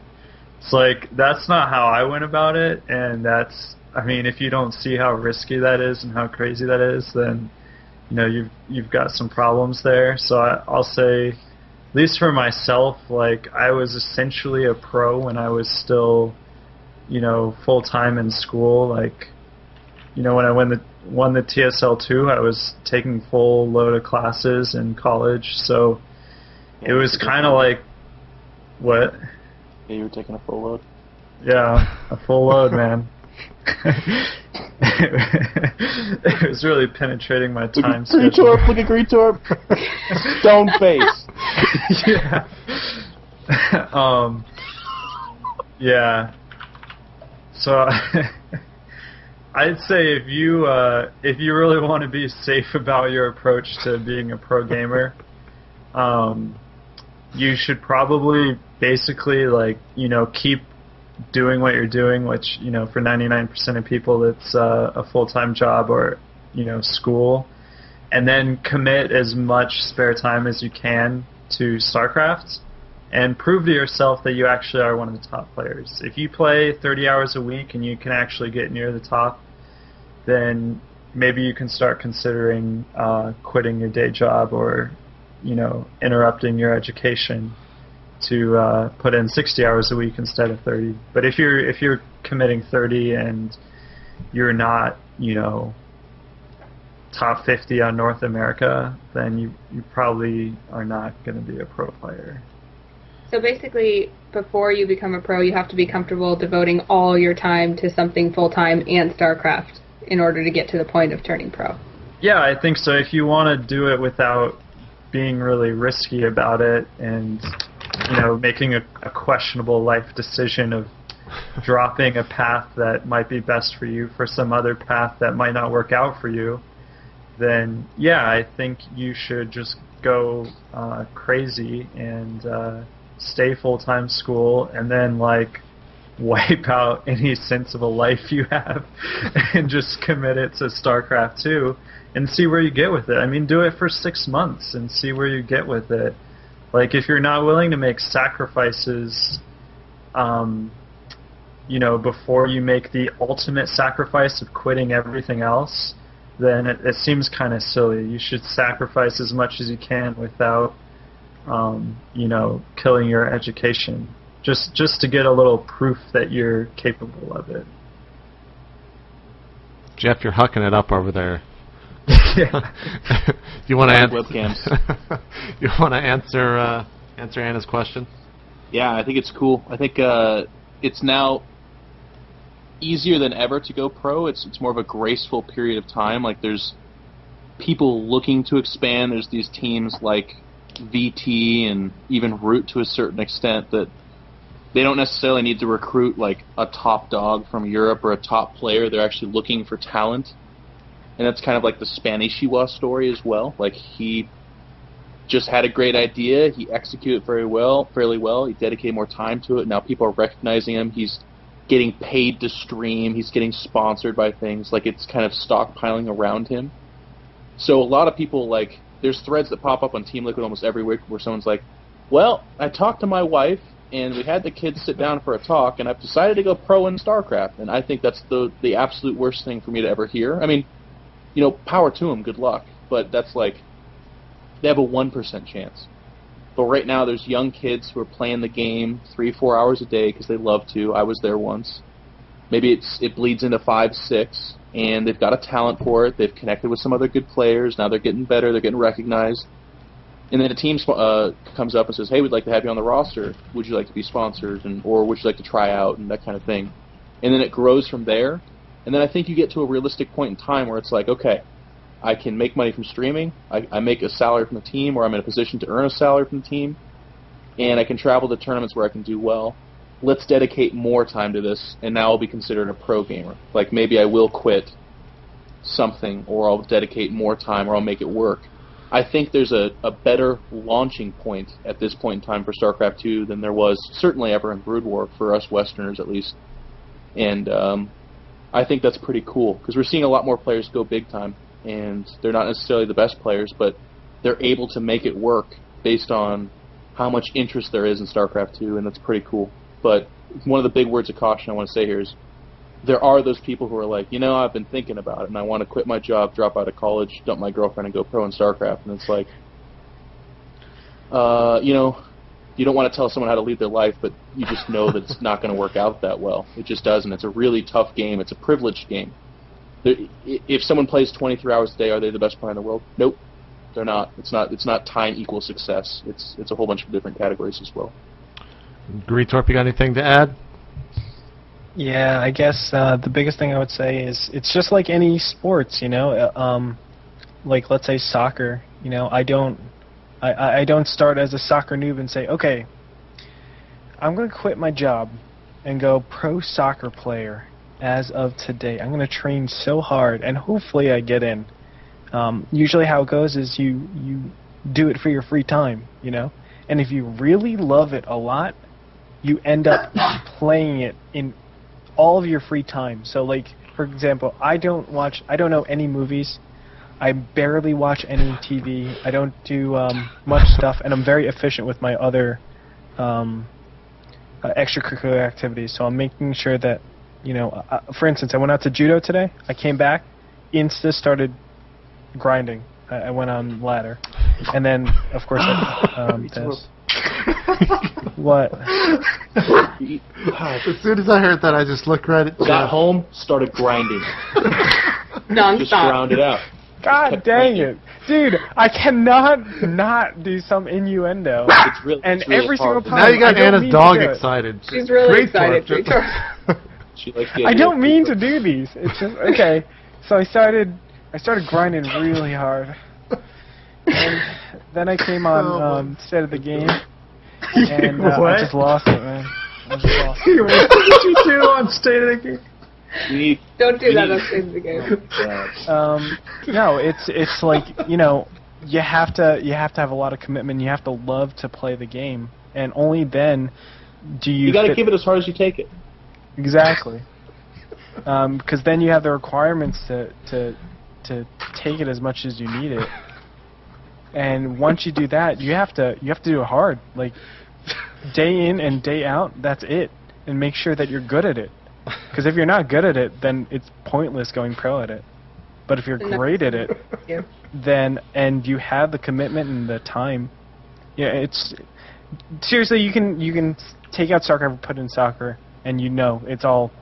I don't need to say anymore. It's all balls, man. It's all balls. Thanks for Boys coming on kicking State balls. of the Game, Andre. Bunch of hairy balls. You know what I'm talking about, Jeff? You know what I'm talking Jesus Oh, Christ. shoot. Anna, a bunch of people were asking who exactly you are, so real quick, give us a little profile, I guess, of why you're on the show right now, so people understand. Well, people usually introduce me just as Jeff's girlfriend.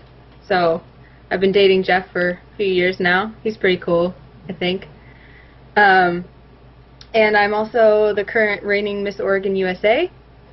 I am going to Miss USA in June, and I run a small business doing communication consulting and have become as involved as possible with my time commitments in the StarCraft 2 scene, doing mostly media production, video hosting, and that type of stuff. So this question is fun for me to hear because my plan is to devote a lot more time to esports as soon as I finish with Miss USA. So that's me in a nutshell, I guess. Thank you for coming on and asking the question. We'll do this from now on instead of just interrupting Jeff in a great monologue. And well, if I have time, I'll answer. I don't know. all right. Touche. Gretorp again, thanks for coming on State of the Game, pun intended. Appreciate it. And JP. I love coming on. all right, Oh my God. I'm going to have to mute the Skype call because iTunes will not actually put this up. And that just sounds even That's worse. what she said. I know. I'm actually going to play the SC Center from today before we close out the show. So thanks everyone for coming on, and we'll see you guys next week, same time, same place. See you then. We're out, and here is today's SC Center. Peace. Whoops. It is April 26, 2011, and this is the SC Center with a rewound intro.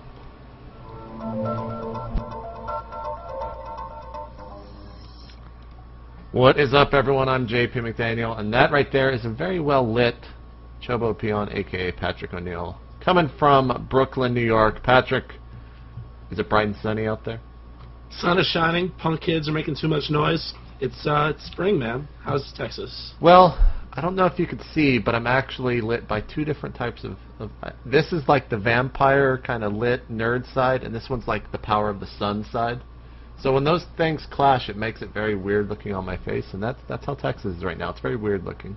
You got the two-faced supervillain thing going on. I dig it. I actually am Two-Face of the esports world. Let's talk about Code S from last night, Patrick. We've got Group G, which had Any Pro, a Virus, Ensnare, and Tester, And it went like this: Virus taking out Any Pro, Tester taking out Ensnare, Virus taking out Ensnare, then Any Pro taking out Tester 2 times in a row.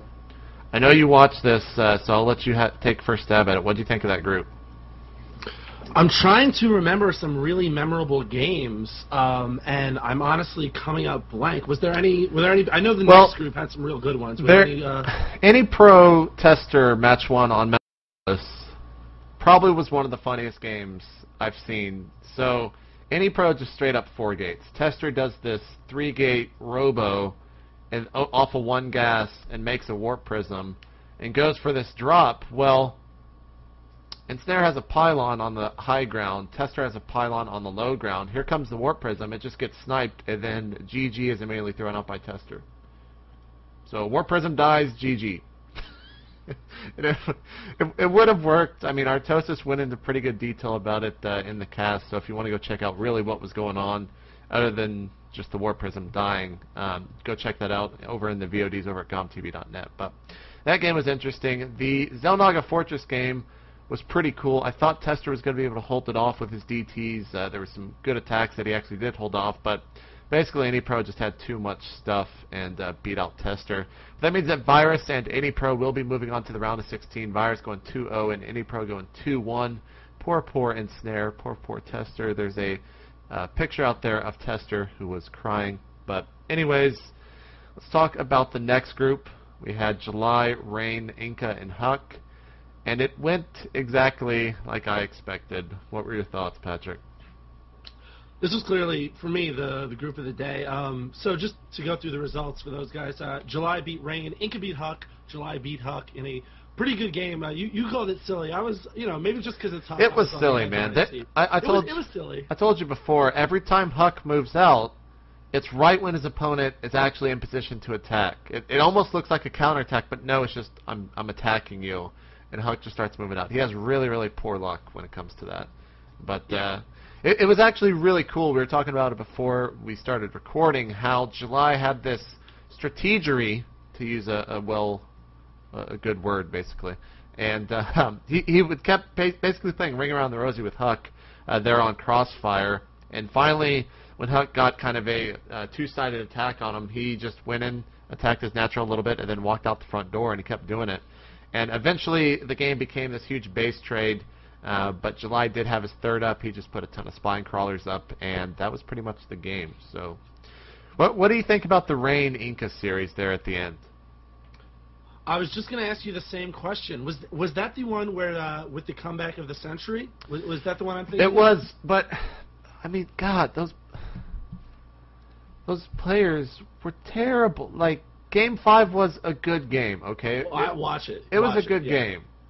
It was exciting to watch, but holy crap, did both players make some huge mistakes. It was a good game, I guess. Over at Team Liquid, they do have these recommended series from the first group. The highest recommended series, I think, was Ensnare Trickster, which was Game 2, I believe.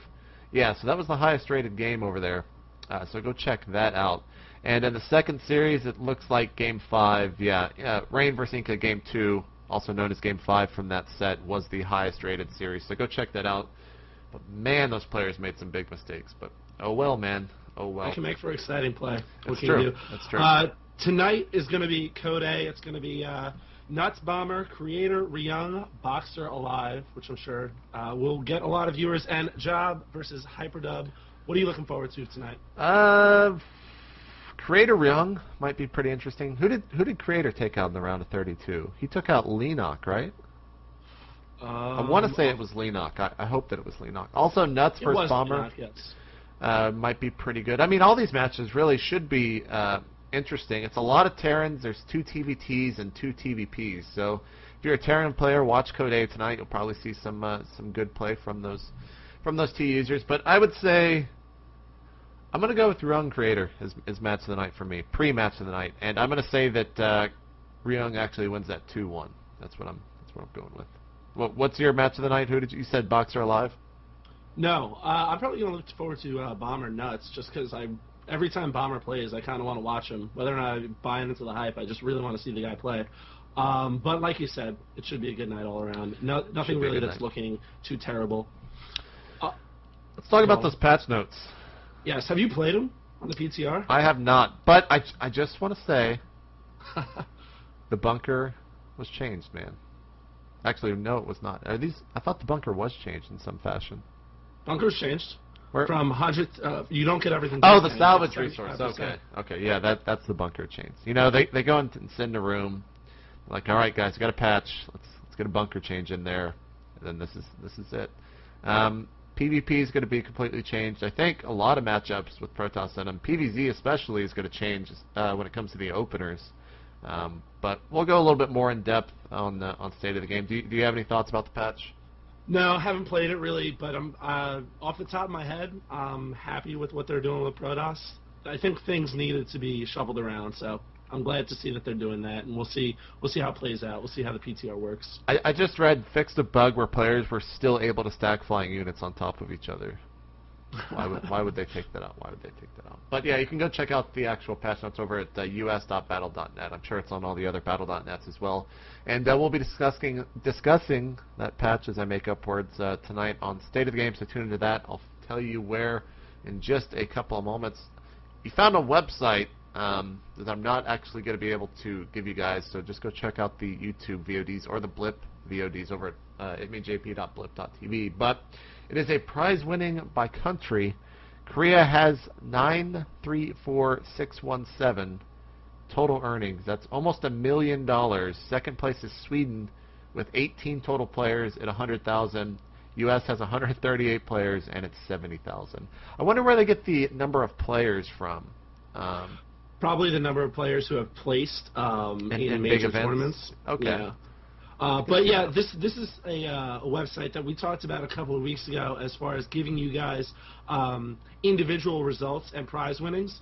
But also what I neglected to talk about then was the fact that it does go into country, and it's really cool to see how many players are competing and stuff like that. If you look at the average for Korea and Sweden, it's only about $1,000 off. Yeah, man. As far Sweden as is average plays. Sweden's fucking good. Sweden's man. pretty good. Ukraine up there as far as. I think a lot of that has to do with Jinro and also Show is winning a lot. I'm trying to think of some other Swedish players, but I'm drawing a blank. There's so many of them, I should say. I can't think of any off the top of my head. But that's a cool website. Go check that out. Looks Morrow. like. Yeah, Morrow. There you go. Looks like the Marine King Prime video profile behind the booth was actually released. Is this the one that they showed last week, Patrick? Yeah, I don't think it's new. I think it's just that they're releasing it's awesome it as a standalone. It's all. Oh yeah, Nanny Wall. How could I forget that? It's awesome to see the fact that they split this up, because it was the one that they showed last night with Lenok wasn't as interesting, but the Marine King Prime video profile was cool. Go check that out. It's good to see GSL finally throwing some more personal stories in there and kind of adding to the character of all these players. We've got a clip of the day for you guys today. And Patrick, I'm going to ask you just to be quiet and listen to this match, because you haven't seen it yet. And it's actually one of the best things ever. You ready, Patrick? Ready. He needs to get Vikings out. He needs to use Ghosts. He needs to make like every good unit Terran has to beat this insane amount of units that MC has.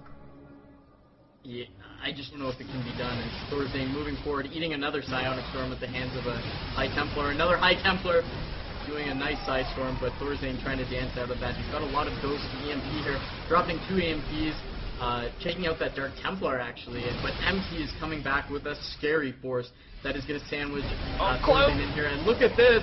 The Cloak Ghost trying to drop EMP, and they do on the majority of the units. This is about as good as it could get for Thorzane, doing some dropship micro actually. Taking, oh my god! Oh, I think we should just have a moment of silence and hold hands at what we just saw here. What? An epic moment from the TSL3 happened on Saturday in the MC Thorzane series, Game 4 on Tal'Darim Malter. Awesome stuff there, Patrick. Go watch that series right after this is over. Yes, sir. I just watched like 10 seconds of that, and it made me realize I need to drop everything I'm doing and go watch it. It was good, man. It was definitely good. Apparently, we're the all-time highest scoring story on Well Played. What is this? Yeah, so wellplayed.org has a thread that just says, you know, FC Center deserves more recognition, and whoever put that up, you're awesome, and it is by far the highest scoring story in Well Played short lifespan, which is really cool. You should check it out, comment on it, vote it up, do whatever it is you people do, just so people can see what's going on here. I think most people at Well Played know us, actually, because of that. But just go check it out. We really appreciate the support when it comes from Well Played, Team Liquid, SC Reddit, any of them. It is awesome. And also, by the way, you might happen to know, tell us a little bit about what's going on with MLG. So Killa_Casey over on Twitter, he's one of the head admins over at MLG. He has tweeted that there will be an updated map pool for MLG Columbus and that more details are forthcoming. So we'll have to see what maps we actually decide to throw in. I already know, but I can't, of course, say it yet. But you can tune into that. I'm sure they'll have an actual article on it. And also some more MLG hype. Apparently Sundance has been tweeting that Tastosis is going to be showing up at an MLG in the near future. So starting some rumors, pulling out the iNcotroL hype train. It's always good to see that. Also, I want to say go check out sc2ratings.com. It's pretty much taking the recommended series thing that TL does with their polls and making an actual website. So if you want to actually contribute to the community, go over there and rate games that you actually enjoyed seeing. They've got ratings for GSL, NASL, IPL, and there was a fourth one that I can't actually remember, so let me open up the site real quick. And the TSL, that's correct. So sc2ratings.com. And also, Patrick, I just got to say, if you don't give a shit what you're doing tonight around 10:30 Central or 11:30 Eastern, tune into State of the Game. We'll be going live at, of course, 10:30 Central, 11:30 Eastern over at itmejp.com, and we will have our special guest tonight as Gretorp, NASL caster and Terran user. So check that out. Should be fun right here at itmejp.com. Cannot wait for that. Picture of the day. Oh, did I actually? Oh, I did put in the picture today. Okay, I was thinking for a second that I did not. We got to run through this quick. This is not StarCraft related in the sense that it kind of is because it does have stars in it. But just a little science lesson for you guys. That's our universe. Just look at that for a second. In the meantime, you can check out my Twitter, twitter.com/itmejp. Check out Patrick. You're not on camera yet, Patrick. You'll have to do that in a second. Twitter.com/ChoboPeon for Patrick. Send in tips to tips@itmejp.com. And that's going to do it. You got anything else, Patrick? I think people are still trying to digest this. That's all I've got. Thanks for watching, guys. Holy shit, people don't want Gretorp on the show. Well, luckily... They love him, they hate him. It'll change. Don't worry. It's my show. He's coming on. We'll see you guys there tonight for State of the Game, and if you don't tune in, we'll see you guys tomorrow here on the SC Center every day at 5 p.m. Central, 6 p.m. Eastern. We're out. Do your mind explosion thing, Patrick. Boom.